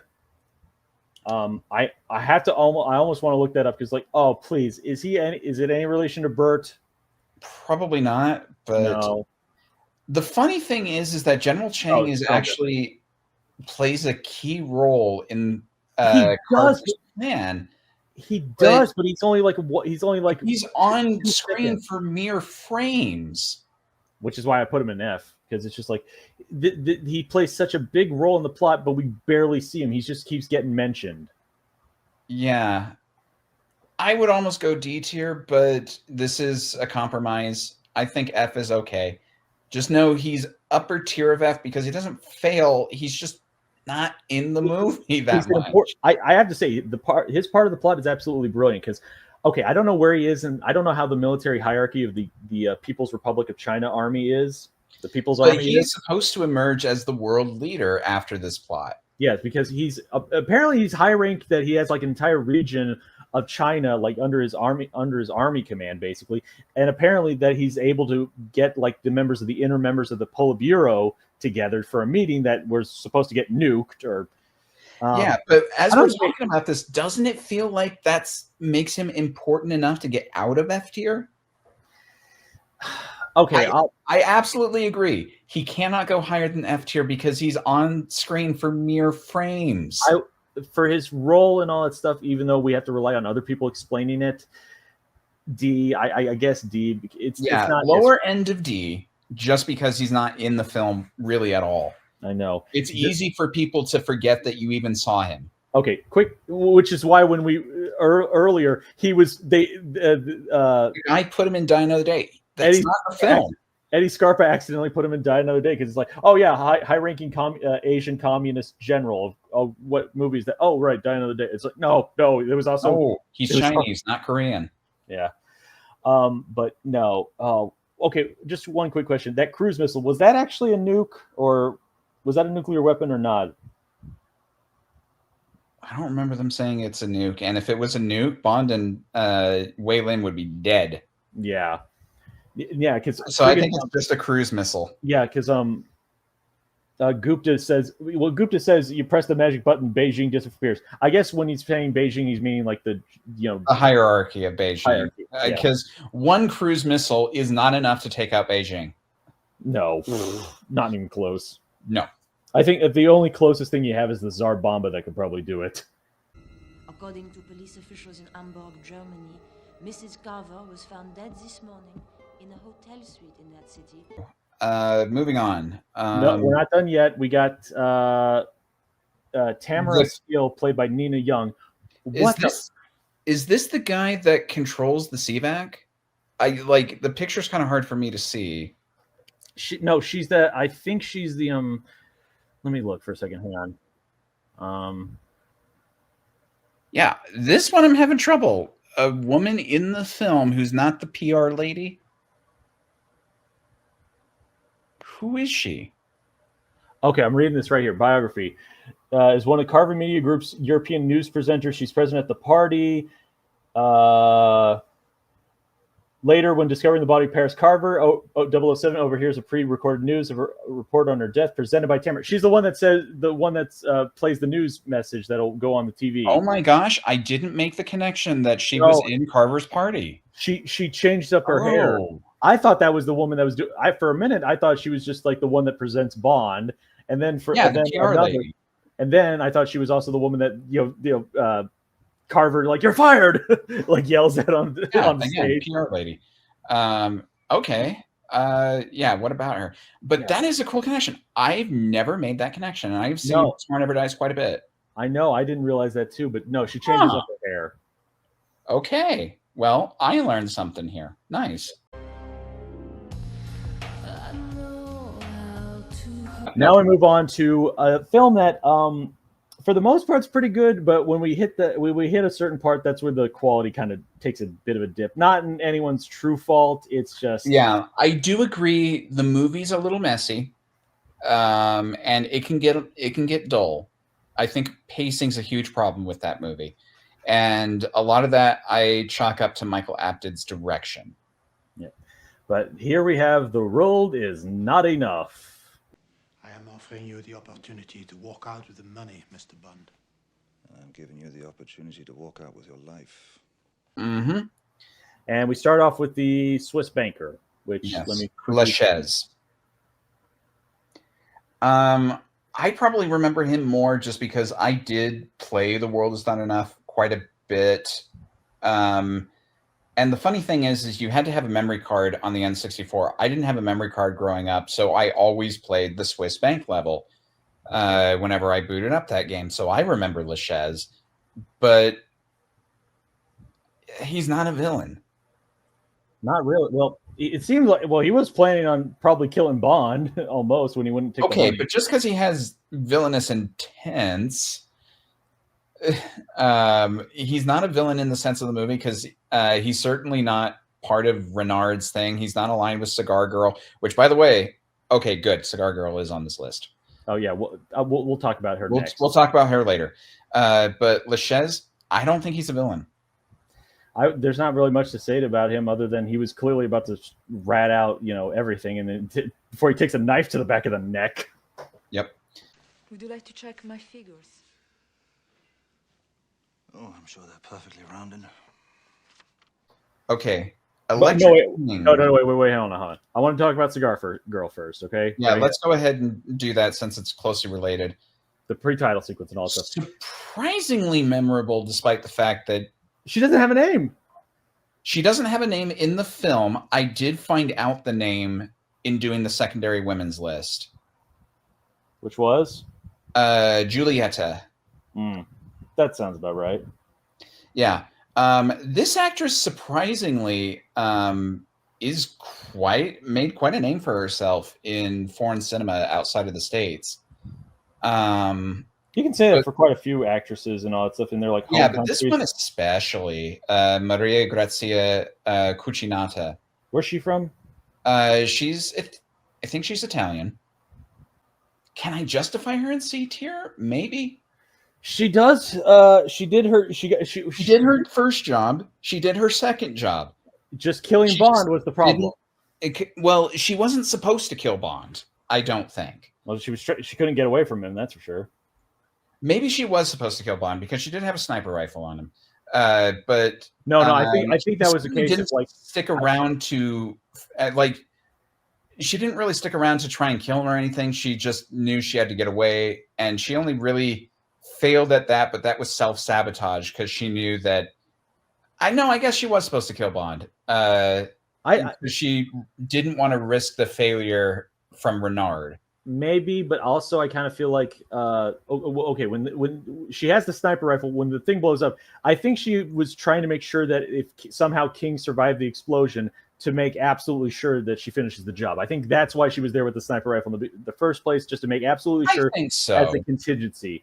The Bond situation obviously. Yeah, because Bond does play a part in Elektra's plan to an extent, but only in the sense of getting to M. I don't think Bond specifically had to be there. No. See, that movie has got a complicated enough plot that even I, who has seen The World's Not Enough quite a bit, even I get some details wrong about it from time to time. Oh, for sure. Same. I've seen that movie quite a few times, and I just. Mm-hmm. But speaking about the source of some of the convolutedness, should we move on to Elektra? Well, I just want to say, Cigar Girl, she goes out quite impressively. Yes, she does. Bond is willing to try to make a deal with her, and then she's just like, no, she's too scared of Renard that she was willing to commit suicide than try to take Bond's offer. You're determined to protect me, aren't you? Perhaps from yourself. You don't have to do this. There's no point in living if you can't feel alive. Oh, I want to save her for last, but no, we have to talk about it. Elektra King, Sophie Marceau. Wow. And okay, important to note, your video in terms of ranking most of the other Bond women just came out hours before. Mm-hmm. So she's number one to me of those. I don't know if I can say she's my favorite woman of the franchise, period. But as far as Bond girls go, okay, I made it very clear in that video, and I will repeat it here just for the sake of things. I do agree she's the main Bond woman of She the is. film. I just didn't put her in the very first video because that one I limited to just allied women. So like they had to be on the good side by the end of the movie. And Elektra is not. No. So yeah, she's an S tier to me. Bond straight up says it though, in terms of like when she's the main villain. She's like, yeah, Renard didn't turn her, she turned Renard. Yeah. Which is why, to me, it's weird that we even have a discussion that Renard is the main villain of the movie. No, he's not. It's Elektra. I think it was because of all the teasers and all that stuff, because they did a good job making sure to hide the fact that she was the villain, as opposed to what they did with GoldenEye, where they completely reveal from the start of things that it's obviously, it's Sean Bean, obviously. But Elektra King, to me, very clearly, if you watch that movie, she's the main villain of the movie. The most I would be willing to go is co-villain status, but Renard does everything in service of Elektra's plot. It's not like Kamal and Orlov, where they both have two sides of the scheme that they're both working different ends of.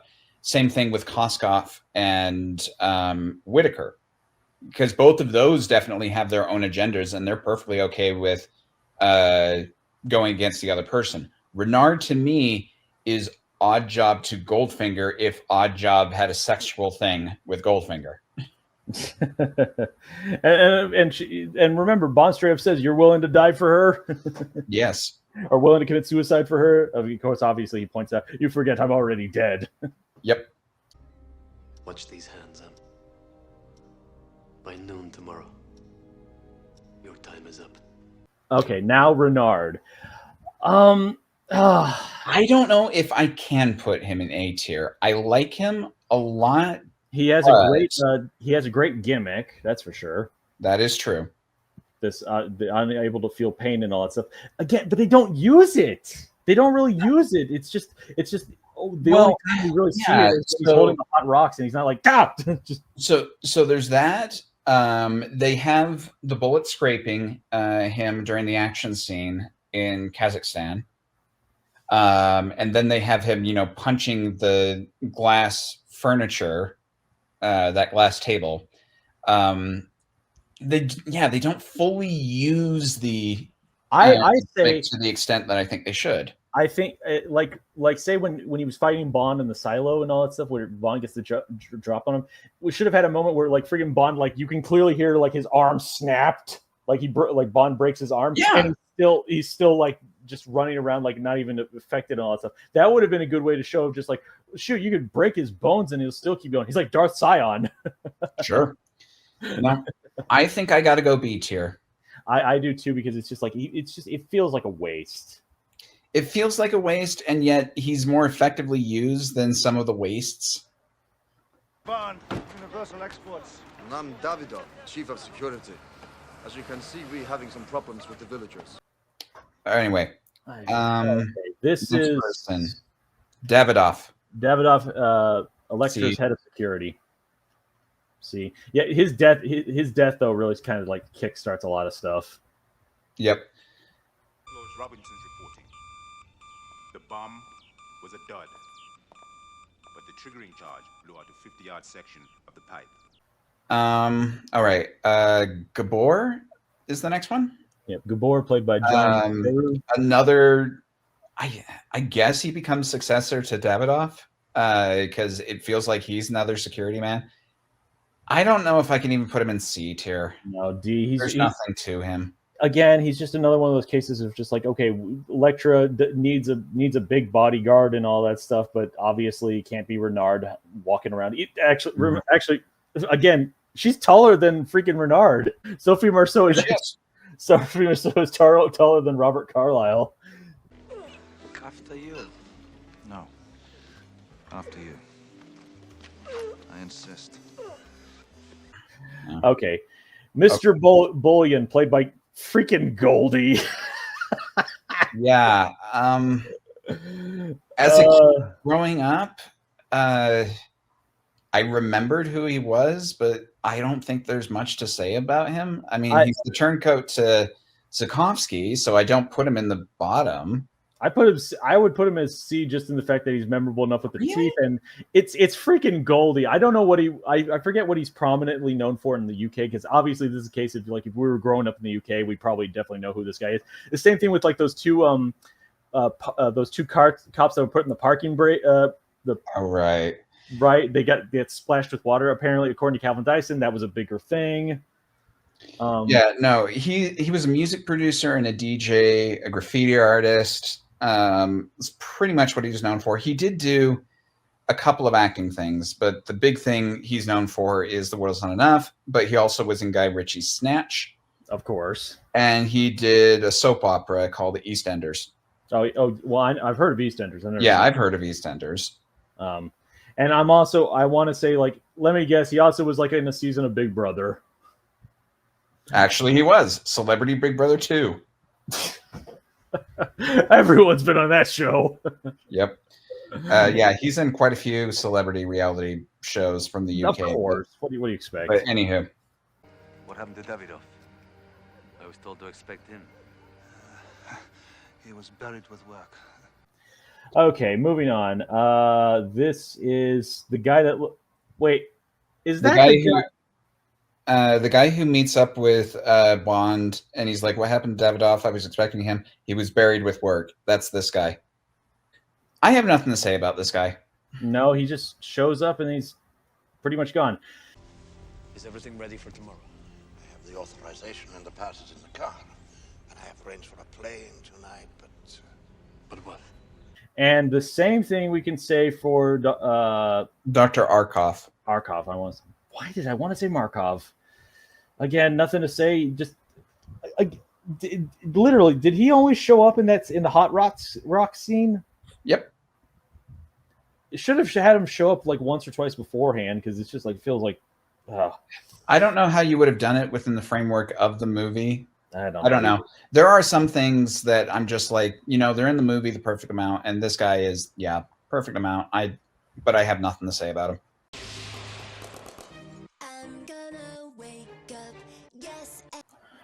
Okay, now we move on to Brosnan. Die Another Day. Look, what is this? I'm supposed to run. It started off. What is there to talk about this first guy? Oh, it started off so well. It really started off so well, and it's just like, I feel. I know. Gosh, I can't even remember his name. Hang on.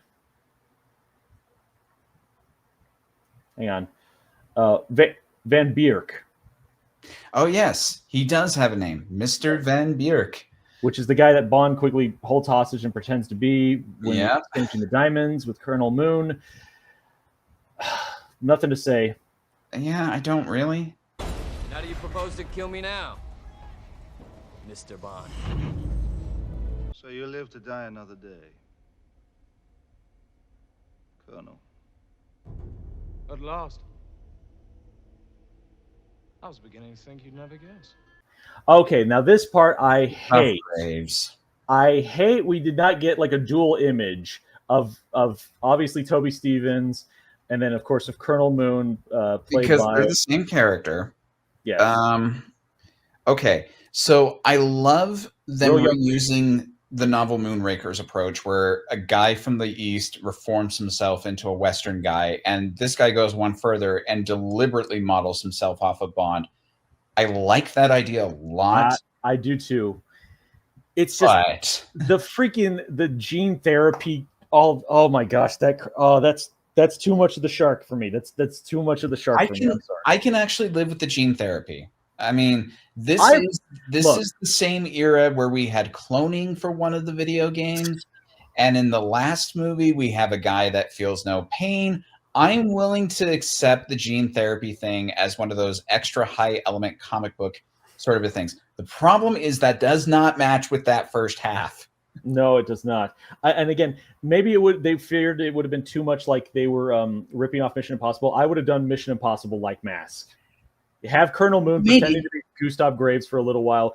I always felt the Mission Impossible masks were one of those like really goofy things, because like I feel like the stature of the people changes when you rip the mask off, because of course it's a different person. Yeah. Okay, I see your point with that one, but I don't know. Part of me feels like the mask work better than freaking removing all the bone marrow and then replacing it. It's just like, yeah, remove all the bone marrow, you're dead. Yeah, you got to have him in the clean room the entire time in order to do that. But okay. First, again, 2 great performances. I mean, I wish we had Will Young lead the entire time. Because I don't even know if I can call this a great performance from Toby Stephens. I've seen him in a lot of other things, and he's James Bond in radio dramas. Yeah, he's done better in a radio drama. His mom is freaking the late Dame Maggie Smith, for crying out loud. Yeah, talk about nepotism, but at least he has enough talent. Okay, but like I said, Colonel Moon. If they had an image of Colonel Moon, I'd put him in an A because he's absolutely great. I attended Harvard, graduate of Western hypocrisy. I put him in a B tier. Gustav Graves himself, I put him in a D tier. So if you're putting in between, I guess he goes in C tier, but I'm not comfortable with it with that image. I fully agree with you. He would, at that point, he would be a very high D. But it's just it's a waste. It is such, on paper it so good, works, but in execution it's so bad. And then of course, obviously, there's just moments where it's just like, Toby looks like he's having fun. Toby looks like they're not apparently understood the assignment of like, we're not being too serious with this one. Just have fun, man. Yeah. No. Remember, I know all about you, 007. Sex for dinner, death for breakfast. Well, it's not going to work with me. No. Okay. Miranda Frost. Rosamund Pike, holy crap. Yeah, talk about a glow up of an actress. Oh my gosh. She's my favorite villain of the film by a long shot. But even then, it's just like, this one kind of felt like obvious. Like we kind of saw this one coming. Yeah. I put her in B tier because even though she's kind of she's a reworked Electra King, and the whole betrayal of Bond thing in the first act, that is on her, but the movie doesn't play her really as being as important to this whole thing as she is. So the reveal about her just kind of feels like an afterthought. I know they should, and the fact of the matter, we didn't see her.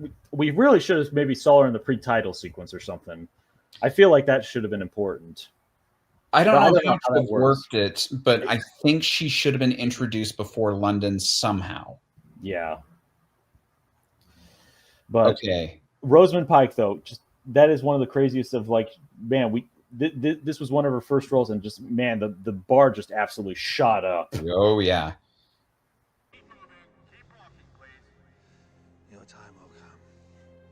Not as soon as yours. Okay, now Zhao. Zhao. He has one of the best lines. By the way, this is how's that for a punchline? Rick Yoon. Rick Yoon looks like he's having a good time. I feel it's just when he does when he stopped halfway through the gene thing, which, by the way, that guy he was supposed to eventually turn into looked like discount Hayden Christensen. Yeah, he did look like somebody who was supposed to be on the WB. I feel bad. That was probably some random intern they had on as part of Eon production. He actually reminds me of a very young Jensen Ackles. I love Jensen Ackles. I'm Batman. Right. Yeah, you are. And then he does voice Batman in The Long Halloween. Fun. Yeah, that is funny. But that moment from Supernatural is great. Okay. Okay, sorry, back on track. Zhao is a good henchman. Zhao is a good henchman. I hate that he was fine beforehand when, you know. I think the diamonds in his face is stupid. I know they should have had those, like, he should have had the diamond scars, but then not have them in his face. And obviously they shouldn't have done the whole albino thing that he was, Yeah, I just don't like his look for the second bit. It's not creepy in like a cool way. It's just weird. Yeah. He does have good moments, though. Like, for crying out loud, the Jaguar chase, the Jaguar versus Aston Martin. The only time we've ever gotten like a case of like James Bond when he's in his car, he actually has someone that can compete with him. Mm-hmm. The Jaguar's tricked out with its own weapons and all that stuff. It's like, dang, they must have went to evil Q branch. Oh yeah. So Zhao, I'd put him in C tier. Yeah. I can't say much about Zhao furthermore. If it wasn't for that whole stuff, he might have been pushing B. Again, he still has a great quote. I miss the kill. Well, there's a name to die for. Okay, Now these are guys we can quickly get through pretty quick. Mr. Kill, he's only freaking here for the joke. Yeah. I'd put him in F tier. I would too. Just, Hey, boss. He beat your time.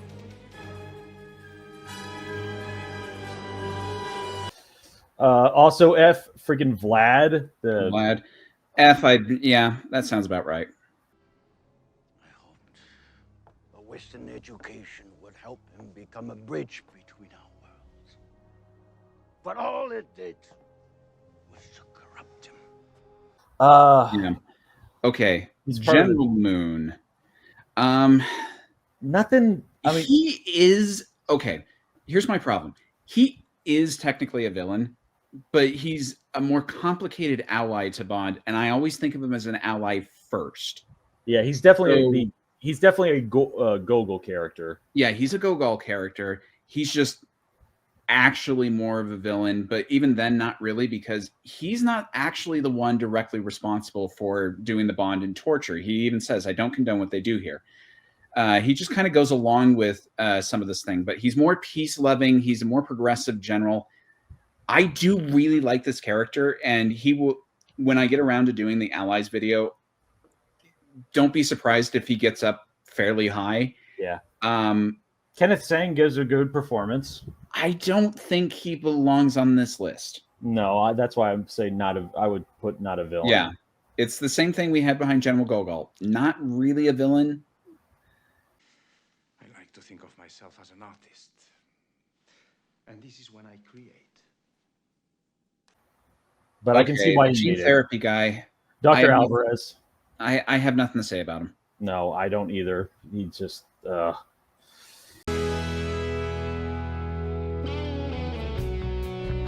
Okay.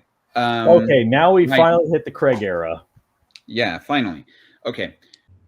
The second is... Yes. Considerably. Dryden. I love the scene.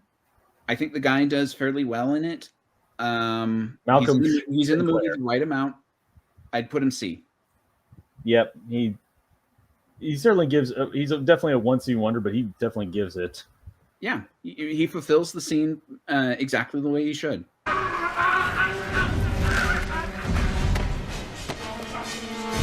And meanwhile, then we have his contact Fisher, played by Who gets Darwin more Shaw. to do in the deleted scenes, but those don't count. Still, though, that fight he has with Bond in the bathroom is pretty damn brutal. It is. It really is. But he's not enough of a character.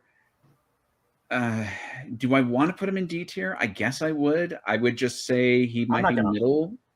I'm not going to argue with you on that one. He serves a point as being one of Bond's first kills and all that stuff. He put up a good fight and all that stuff. And of course, despite everything, he still didn't die until Bond eventually just shot him gun barrel style.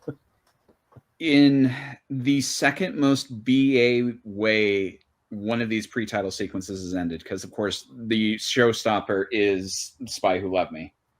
Yeah. Do you believe in God, Mr. Le Chief?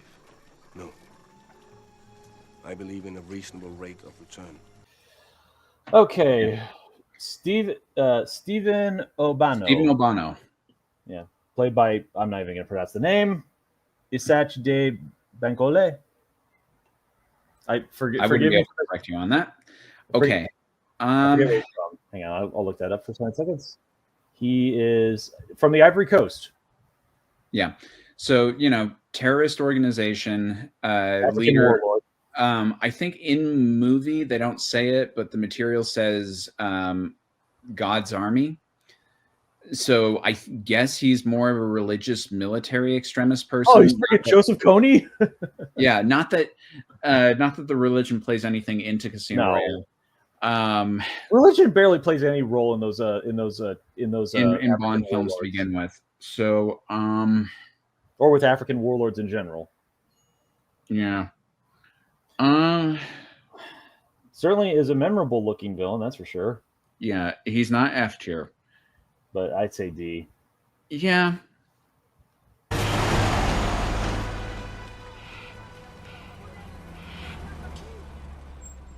Now we have Malaka, Sebastian Foucan. Man, one of the inventors of free running.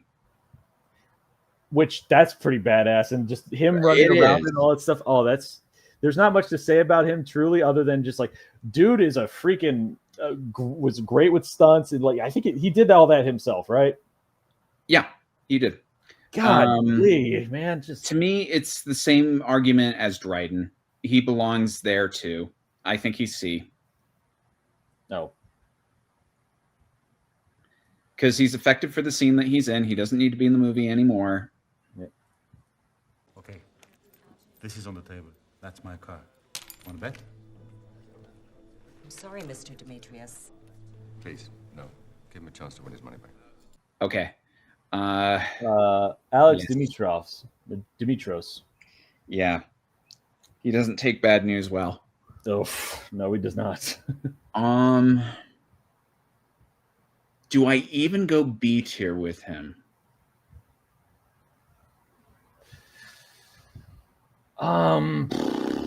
Because my knee jerk says high C.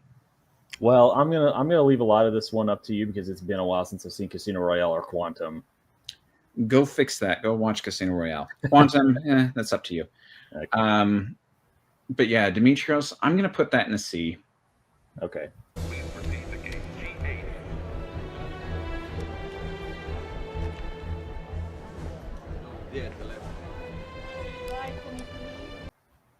And then this guy that Carlos the bomb maker, or the second bomber.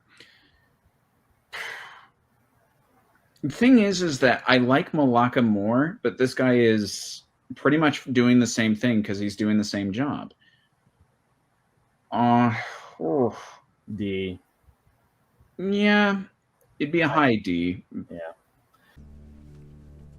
Weeping blood comes merely from a derangement of the tear duct, my dear General. Nothing sinister. Okay, well, no need to really say much about freaking Lashif. He's excellent. Mads Mikkelsen is brilliant. Lashif is just like, it's especially when the torture scene of just like when like the chips are completely down, he's now losing his mind. Mm-hmm. Okay. Yeah. Go ahead. No, I didn't want to say much about Lashif because I've already said my piece about this guy in 2 other videos. You know how much I love this guy. Dark Side of Bond and all. Mm-hmm. And I get some people's argument that like he's too much of a minor player in the organization. And I'm like, yeah, that's the point. You start off at the bottom tier and you work your way up. Because that's part of the theme of that movie is for Bond to look at the big picture. He's a pivotal part, actually, so he's not as minor tier in the organization as you might think, because he's a financier. But he isn't supposed to be the big bad. He isn't supposed to have a grand world domination scheme that isn't in service to. At this time, it was Quantum, and then it becomes Spectre. It very much is like with Connery's era, Dr. No. Like Dr. No isn't exactly. Dr. No is a fairly low player in Spectre to me, but he's important as the first introduction to that organization. But I even put him above Dr. No because he is in the movie more, and you do get more of the character with him. So what's so damn important? Okay. Okay. Now we got Valenka, which I want to put her in C tier. And I'm trying to justify this not because I actually like this actress. I can't remember her name off the top of my head, but I've seen her in a bunch of things. Ivana Meslovic. Yeah, I think she's in Buffy. I know she's in House, and she's in one of my favorite episodes of House, but I almost left her off of the secondary Bond woman list until very close to the end of production on that thing, and then I rethought it, and I quickly recorded something with her. Having a girlfriend that is pretty much as ruthless as the Sheaf, and having the tragic fate of the two of them foreshadow Vesper's death because this job produces no happy endings. I mean, she poisons Bond. She nearly accomplished what so many in the past have tried. Yeah, by just going the simple route. Why don't you just shoot him? Scott, you don't get it, do you? I got a gun in my room. Zip it. Yeah, no, Valenka just makes it easy. Bond's an alcoholic. Poison his drink.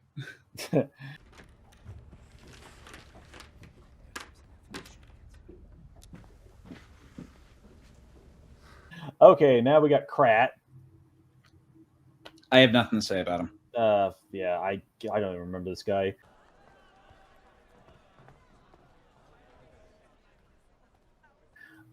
Who's this other guy? Leo? No. Yeah, I have nothing to say about him. Apologies to your to the respective actors, but it's just like you guys just look like generic henchmen. I think that's what their roles were actually. They are, and Craig had a whole point at this time with that era of not making the villains too cartoony, because they were building up to the cartoony. Okay.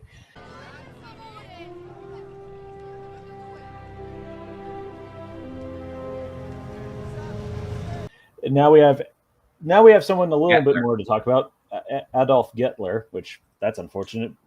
He was there for a watch repairing conference, but that's in the deleted scene, so it doesn't count.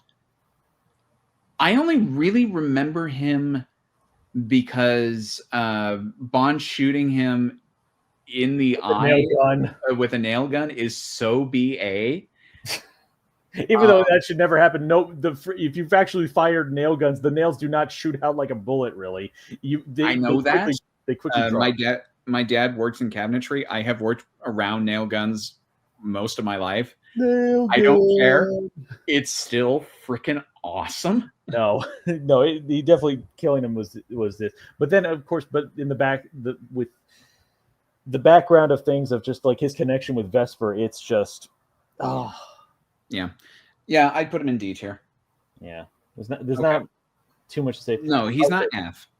Tell them I'll get the money. Money isn't as valuable to our organization as knowing who to trust. Okay, Mr. White, which played by Jesper Christensen. He's in 3 movies. I love him, and he only dies by his own hand. He's a highlight in Quantum. He's a highlight in Spectre. I think that should at least get him B, if not A. The first thing you should know is that we have people everywhere. I'm trying to do his. I'm trying to do his voice. I might be able to justify him in A, but he's at least B tier. And then, of course, obviously, inadvertently he's a grandfather to Bond's child, which so makes that weird. I've heard of weirder. I have too, but like his importance to the Craig era, I'm having a hard time not putting him in A tier because of that. The grandson of Anakin Skywalker is in love with the granddaughter of Palpatine. Don't make it about that. No, that was one. That was definitely a problem with Rise of Skywalker. I love Rey and Kylo Ren, but as soon as you realize that, like, I'm a Rey and Finn guy. That's fine. I was a Rey and Finn guy. My buddy was nudging me when they kissed at the end of Rise of Skywalker. It's like, sorry, buddy. It's like, yeah, no, my wife is a big Rey and Kylo Ren fan, and she very much nudged me at the end of that movie. And I was like, dang it. But no, yeah, Mr. White. It's a pity that he kind of fell off. Yeah, I had to put him at least in B tier. I could possibly justify him in A tier, but I don't know.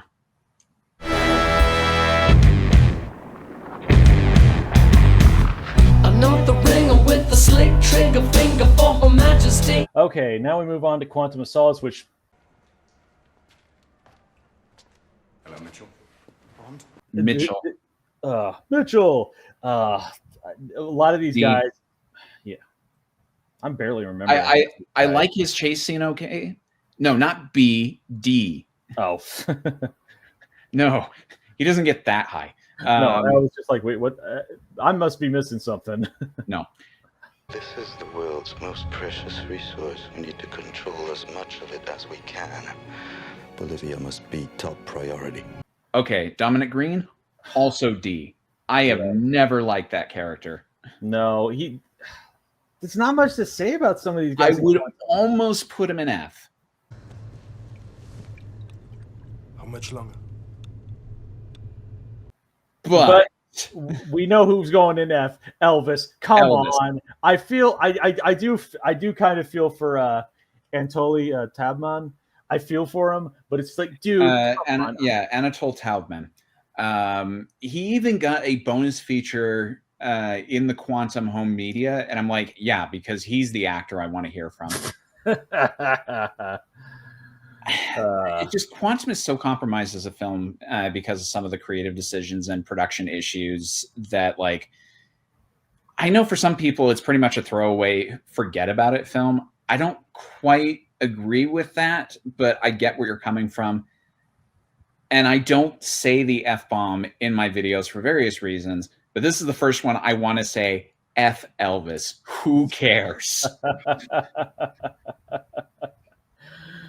Oh, man. Okay, moving on. Yeah, and back to Dominic Green for 10 seconds. What more to say? Dude freaking rats out Quantum pretty dang easy. He's not. Don't tell a secret to this guy. He'll rat you out quick. That is true. He does have part of the reason why he belongs at least in D tier. I could almost put him in F tier. But he has a memorable death though. He has a really memorable death. He's fairly efficient before that, actually. Yeah. In facilitating Quantum's plans. Yeah. So I can't put him in F.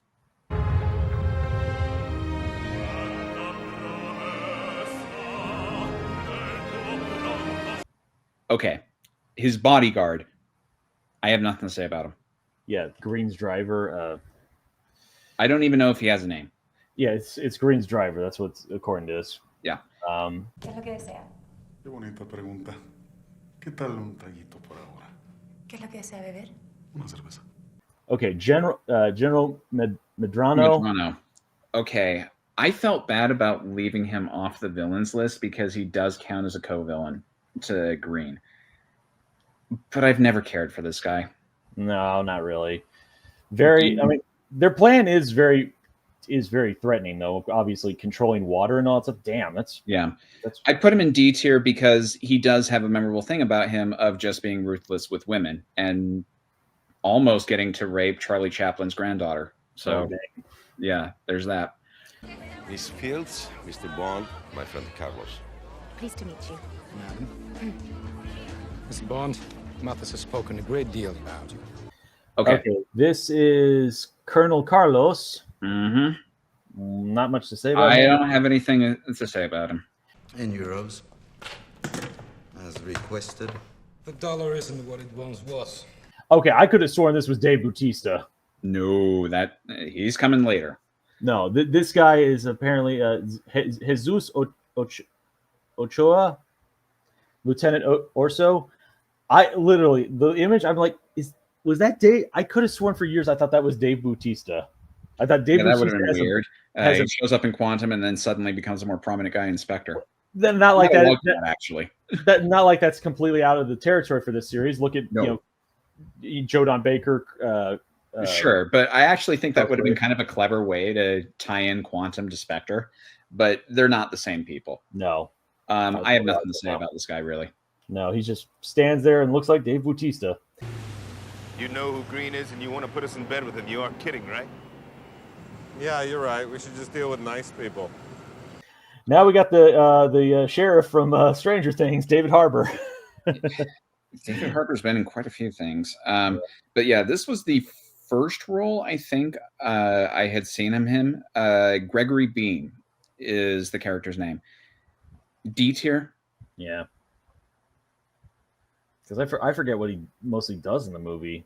Well, he's the corrupt CIA official, and he's the section chief of South America. So he's Felix's boss when Felix gets reassigned to South America, coincidentally. Yep.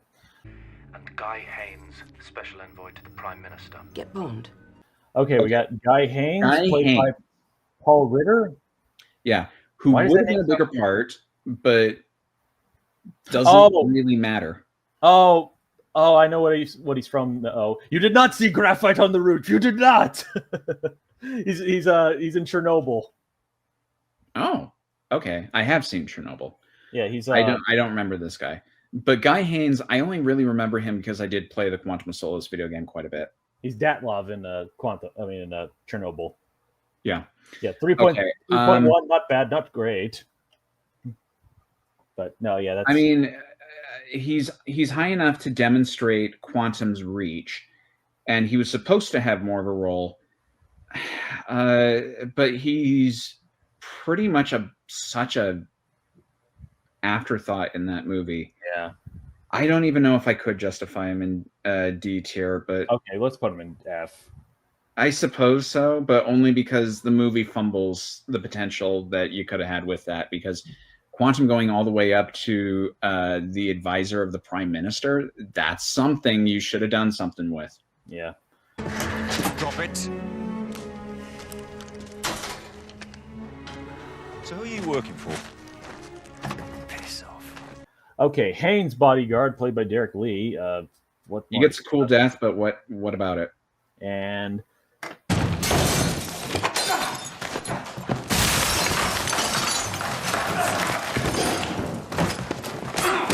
who is that? I can't even. Okay, so early in the movie, when Bond goes to Port-au-Prince, he goes into a guy's room and has a very quick fight, kills him all. He does have a name. Edmund Slate. Yep, Slate. I don't really have anything to say about him. No, I don't either.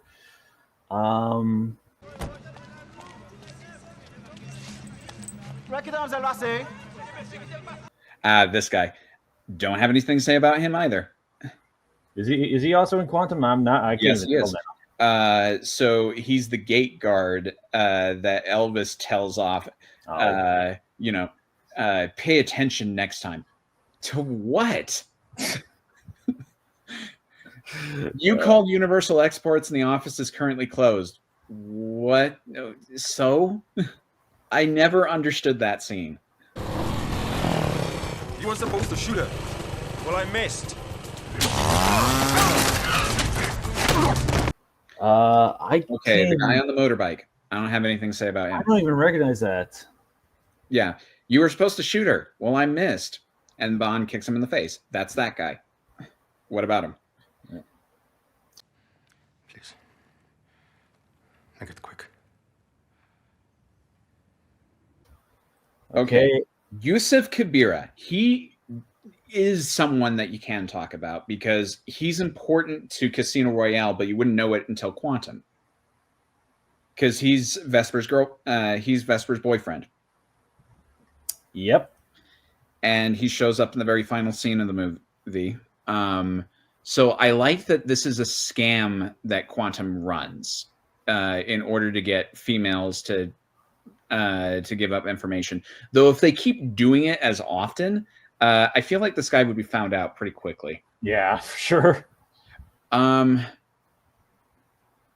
He doesn't really have much of a character, but because he's the reason that Vesper operates the way that she does in Casino Royale, that does make him important enough to at least be in D tier. Yeah. To 10, feel the earth move. Okay. On to Skyfall. Yep, on to Skyfall. We're almost there. Yeah.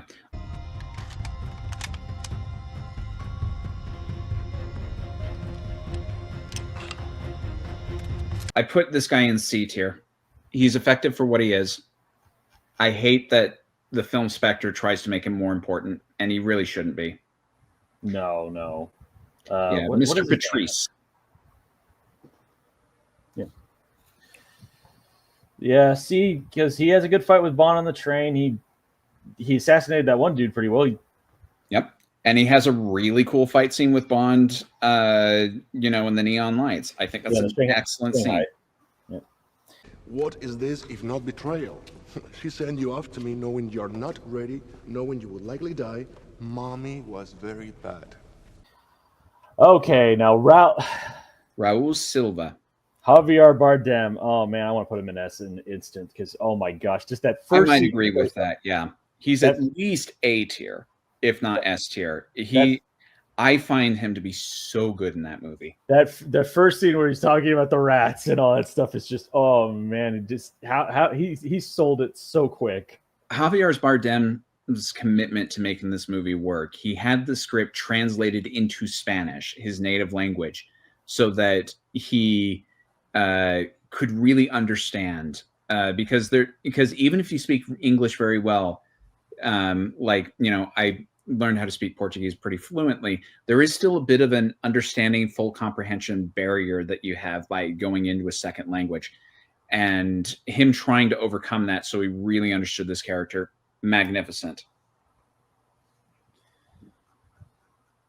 There's not much more to say to Silva, of course, other than the connection with M and all that stuff. And he kind of does accomplish his goal in a way.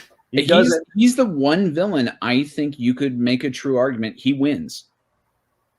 He just didn't fully win on his own. He didn't live to see it through, but he seemed to be perfectly fine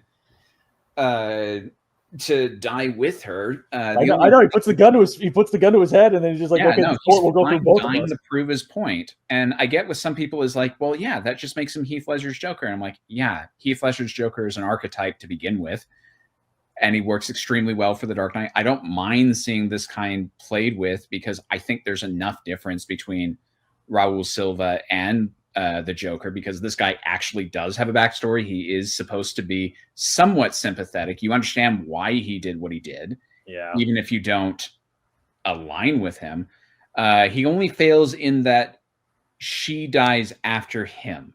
Yeah, she doesn't die on his terms. He wants to. He's the villain that fails the least.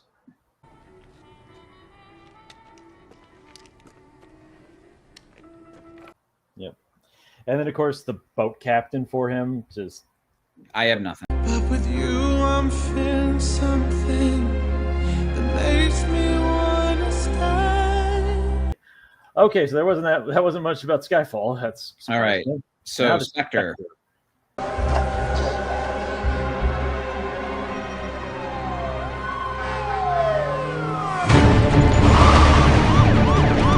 Marco Sciarra.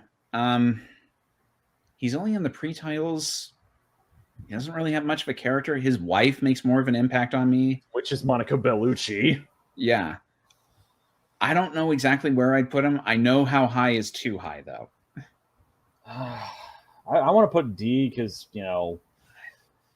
just the plot. He's just the plot point. His death. Yeah, he's not supposed to be in the movie anymore, and he's fine for what he is. So, James, why did you come? I came here to kill you. And I thought you came here to die. Okay, here we go. Christoph. This one we are going to disagree on. I might end up agreeing more with you than you think. Okay. Blofeld is Spectre is the first thing everybody runs to when talking about how much they don't like Spectre, and I don't disagree with them on it. I can't blame you. You're played by a magnificent actor who is exactly the kind of actor I would have gotten for the role. Man, he is compromised in the film. I do not care for his performance because he goes for the quiet, soft-spoken menace and never gets a chance to really deliver on it at all. At least in No Time to Die, he kind of starts getting it a bit. No Time to Die. I made a thing about this in the Dissecting Bond review, that if you actually think about what he does in No Time to Die, that's far more devious. That he knows that Bond is reluctant to trust women. And so he gets Bond to self-sabotage his relationship just by doing a quick lie, because he knows his brother well enough and his relationship with women that he is able to basically get him to torture himself for 5 years by him just insinuating that Madeline had anything to do. That to me is wonderful. That's the kind of thing I wanted to see from him. Yeah. Using his knowledge of his own brother to work to have Bond essentially torture himself. That's wonderful. But in Spectre, no, none of that. No, not really. That's the No Time to Die is what keeps him out of F tier for me. Oh, wow. You put him way lower than I thought you would. I thought he would. I put him in D tier because he is such a waste of potential in Spectre, which is where he should have his moment to shine. We finally get Blofeld back in the official series after 30, 40 years. And then so what? Yeah, no, I'm not going to argue with you on that one. I would have put him in C, but yeah, I definitely see your point. Yeah, and of course, again, this is absolutely crazy. Did Eon did not see like the last Austin Powers movie? Yeah. Oh, but this is one thing I want to say, because some people point this out. No, Blofeld did not create Spectre just to mess with Bond. He was already gonna do the whole Spectre thing to begin with. It's just when he found, and he was just probably keeping tabs on James to see what the heck he was doing. But then when he finds out that James Bond becomes a 00 and freaking MI6 is like, oh, I can have fun with this. I believe that's supposed to be the point, but at the same time, the movie never really talks about that. No. So I understand why everybody jumps to that conclusion, and it is kind of funny. When you don't like a character or a movie, it's easier to dog on it. So I do share a little bit in the jokes because this incarnation of Blofeld is the author of all of Bond's pain. He makes it his mission to troll Bond. That's really petty to me. Yeah. Moron. And now we know what C stands for. Careless. Okay. Max Denby. Denby, or C, played by Andrew Scott, which I love Andrew Scott. You forget he's not in this movie. I don't. You forget he's in Band of Brothers, actually. Yeah, he's in the second. I love him as Moriarty in Sherlock. That's one of my favorite incarnations of that character. Aren't ordinary people adorable? I hate that trigger. I'm just going to be. Because I would be surprised, Sherlock. I really would be. I hate what they did with him, though. I hate what they did with him after the. Yeah, that's after he died. That's not. I know, but they were gonna make it. It made it look like he was gonna come back and all that stuff, and then they did. No, he actually did blow his brains out. It's like, oh, come on. Well, I'm actually really happy that they didn't do a Moriarty resurgence thing, but yeah, I wasn't a big fan of how they took that character. But yeah, anyhow. The whole "did you miss me? Did you miss me?" and it's just like, oh, yeah, it's just like, oh, they did nothing. No, Max Denby, he's a moron and careless. I'd almost be okay with putting him in F tier. I put him with Blofeld because what some of the stuff he does say kind of bring a little bit of a ring to it, because he's definitely. Except they do that same thematic stuff in Skyfall, and it works much better there. Yeah, the whole trading freedom for safety or. And the funny thing is, just the year before, we had a comic book movie that did that exact same thing and was so much better at it. Winter Soldier. Oh, thank you. Yeah, I'm trying to remember, because it's like, oh, we had this movie. It's just like. Let's see, 2014. There's a lot of movies in 2014. I don't. Yeah, no. In my money, the best superhero movie to come out of 2014 is Winter Soldier. And not only did Skyfall do the thing better, so did Winter Soldier. But I'm not going to use that against it. I'm just saying, whatever nice things Max Denby brought to Spectre, they did it better in the previous movie.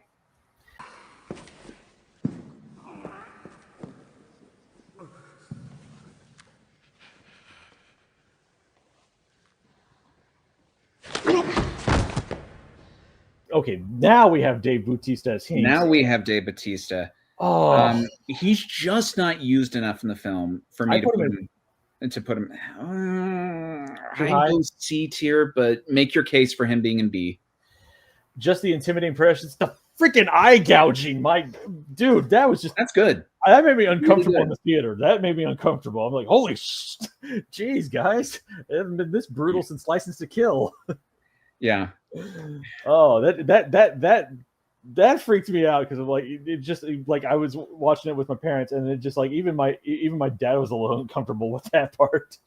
Yeah, no, I just don't think he's in the film often enough, and his car chase with Bond is awful. Yeah, the car chase. We couldn't get the freaking like a repeat of the Jaguar versus the Aston like we did in Die Another Day. But see, I would have loved it because it wouldn't had to have been a repeat.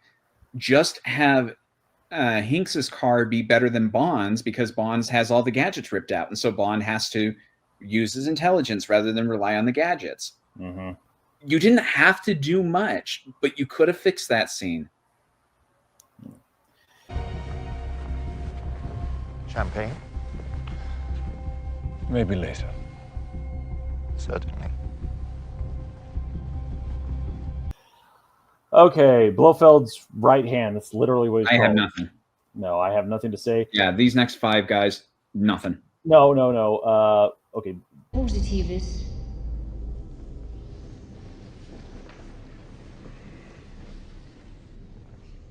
For these guys attending the Spectre meeting, and nothing to say. I apologize to their respective actors, but it was, let's see. Ebrica, Guerrera, Marshall, Valerine. That apparently was it. Ciao, Mickey Mouse.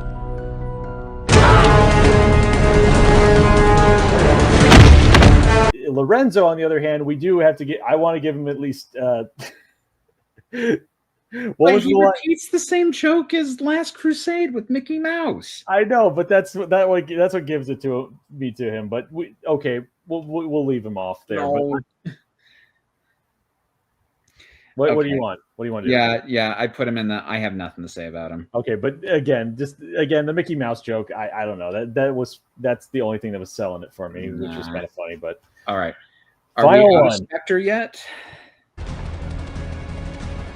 Alla morte. Alla morte. Bottoms up.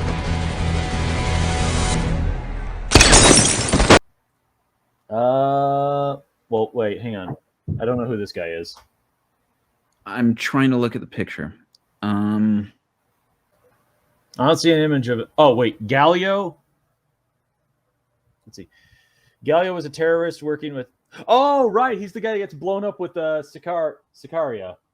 He's the guy meeting with Sicaria before they get blown up by Bond. Oh, in the pre-titles? Yes, in the pre-title. I don't know why he was all the way back there. The fact that you had to explain who he was, I think, means what about him? Yeah. I should have known. Okay, now finally we're in No Time to Die. Home stretch. And again, we both eradicate people to make the world a better place. I just want to be a little tidier. Oh, and I really hate this because I absolutely love Rami Malek. I want to put him in F tier. This just I don't want to do that to him though because it's Rami Malek. He did a decent performance. I know. They just butchered the character so bad. Oh my gosh, I have seen actually long form video essays explaining his plan to me, and it still does not make sense to me. He's my F tier villain. I feel so bad, but again, it's just I don't know how they started off with such good villains, and then they just got progressively. They just got okay. Yeah, they got worse, then they got better again. You got the Chief, great. Dominic Green, crap. Then you have Silva, wonderful, and then you get to Blofeld, and you're like, wait, what? And then this is an even steeper. Wait, what? Yeah. And for the guy who, this is my biggest bugbear of all the villains that we have spent all this time talking about, this is the guy that gets to kill Bond. That boggles my mind. Yeah, it really does. I don't. Oh, I'm not asking for the filmmakers to give me Goldfinger or Sanchez again. That I would have liked that. I would have appreciated it. But at least give us someone that could have stood up to some of the best. Yeah. Yeah, I just, again, Rami Malek, and this is funny because I've been following that guy fairly early in his career from the Pacific, which he's great at snafu in there. Japs are fighting for their own turf now. Every damn inch we go south, they get meaner and meaner, which that basically sums up the Battle of Okinawa for sure. But and it was so exciting to hear that he got cast, and it's like, yes, choice.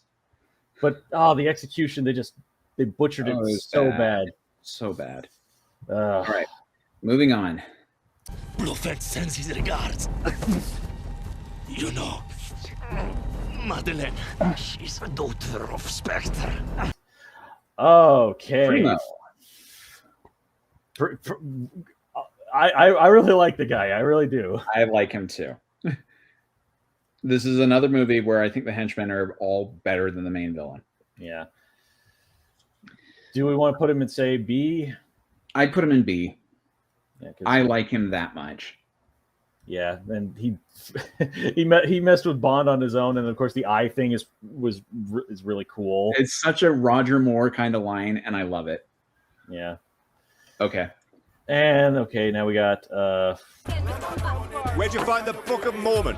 Political appointee. Not my choice. Seems intelligence isn't central anymore. Okay. Yes. Logan Ash. Billy Magnuson. Yeah. Another actor who's making the rounds today, which is very nice. He's my favorite villain of No Time to Die. Oh yeah, he came out of nowhere because I love how Bond interviewed like, who's the Book of Mormon? It's just like, okay, so Bond wait, did Bond actually go see that show? Nope. He is referring to a particular thing. Yeah. That would be funny though. Yeah. He gets to see the play done by the South Park guys. Well, yeah. I there's just something about the guy. I really like him and his villainy. He actually gets to kill Felix Leiter, and I think he's such a weasel that he deserves some kind of honor like that. And then, of course, his death scene evokes Locke's from For Your Eyes Only, except it's different enough that it works for me. It's both Locke and also Ed in License to Kill. Because it's just like, does he not know that Bond and Felix were very close friends and all that stuff? It's just like, again, you're begging for the guy that you just killed his best friend. Yeah, help me out, brother. I had a brother.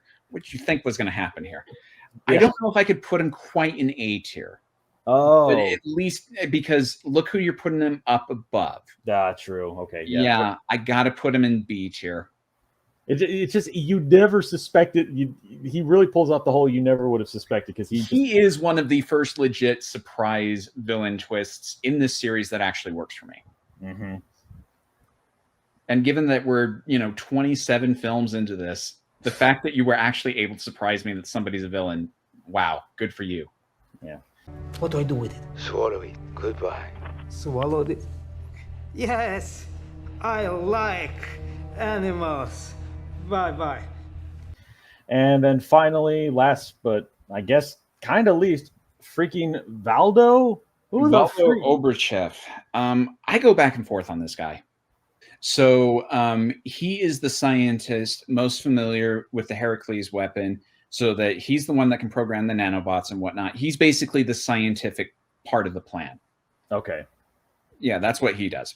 But he's such a nasty piece of work with, his racism towards Nomi at the end of the movie. Yeah. Oh, now I remember him. He was also on the ship with Ash and Felix, right?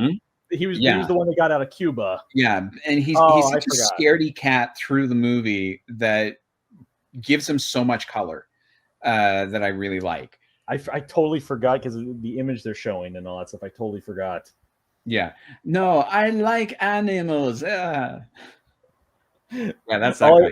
All I remember is one of the scientists at the start of No Time to Die was the British comedian Hugh Dennis from Mock the Week. Yeah. But yeah, Oberchev, I go back and forth on him because he's kind of like Alan Cumming in GoldenEye, where like he might be a little too cartoony for this film.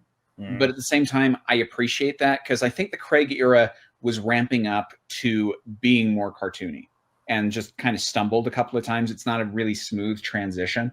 Now So that No I Time think to about Die, to me, is the campiest of all of Craig's films. And I love it for that because it doesn't take away too much from the seriousness of the whole thing. I still buy it as a Craig Bond film, but it's got more humor. It remembers to have fun through it. Oberchev, I'm wondering if he's too much. I don't know. I don't know either. All I know is now that I'm remembering him, once you explained it to me, now I'm starting to like remember it all back together. He kind of reminds me of like Eddie Marson, who played Inspector Lestrade in the Sherlock Holmes movies. In the role Eddie has in Hobbs and Shaw, it kind of reminded me of that. Now that I think about it, I haven't seen Hobbs and Shaw, so well, for those who have seen both movies, I hope maybe you can kind of make the connection. Yeah. What do you want to do? Put him in C? I think C's fine. I can't believe I forgot about him. I was just like, okay, I remember Safin. I obviously remember, even for me, who's a self-confessed Bond obsessive guy, to an extent, I remembered almost all of these guys except for like one or two that you had to explain to me. Yeah. So, I don't think people need to have my level of knowledge with this thing. I also don't think of myself as the greatest Bond knowledge person. There are plenty of people that know the series better than I do. But oh yeah, for sure. The only movie series I know better than this would be Star Wars. And I deliberately did not want to make the 367th Star Wars dedicated channel online. In fact, I didn't even necessarily want to make a Bond dedicated channel. It just kind of morphed into that direction because that's what everybody enjoyed. And I love talking about this series. Even the films I don't like, every one of them has merit. I do love talking about them. And I love talking about, every one of these characters. Some of them I will never talk about again in any of these films unless we happen to do a watch party and somebody brings them up. There's quite a few. It's friggin' let me get that. Most of those guys we have here at the bottom of like nothing to say. Just like, when the freak are we going to mention like, what's Sister Lily or Sister Rose? I am never going to talk about them. No, there's not. Or friggin' Lieutenant, the other Dave Bautista look like, Lieutenant I will never talk about him. So I am sure there are people that that if they do deign to watch the whole thing, that get to the end, seeing where we're at, I am sure there are going to be arguments against this whole thing, but that's kind of the thing. Variety is the spice of life. If you guys all agreed with us, then this exercise would be pointless. If Casino Royale 67 had made it on this list, I don't know if anyone would have truly made A, except maybe you speak fondness of hopefully this doesn't get taken out of context. You speak fondness of Woody Allen's character in the character, not the actor. Oh God, no! Don't take this out of context. Don't take this out of context. No. I do like Annie Hall, but Death of the Artist, I can enjoy a film without having to champion the guy. Yeah, there's quite a few scenarios there where it's like, oh, that's gonna be kind of difficult. Like, oh man. Yeah. But for those of you that are curious about Casino Royale 67, I don't know how familiar you are with that film. But Woody Allen's Dr. Noah, he's supposed to be a parody of all these villains, but so I'm okay with him not being counted with any of Casino Royale 67 being counted on this list for now, just because it's trying to accomplish a different thing. You kind of have different criteria with these guys, but Woody Allen would be my favorite villain from that film. Under that, Agent Mimi, Fiona from the very beginning. You have Le Chiffre under that.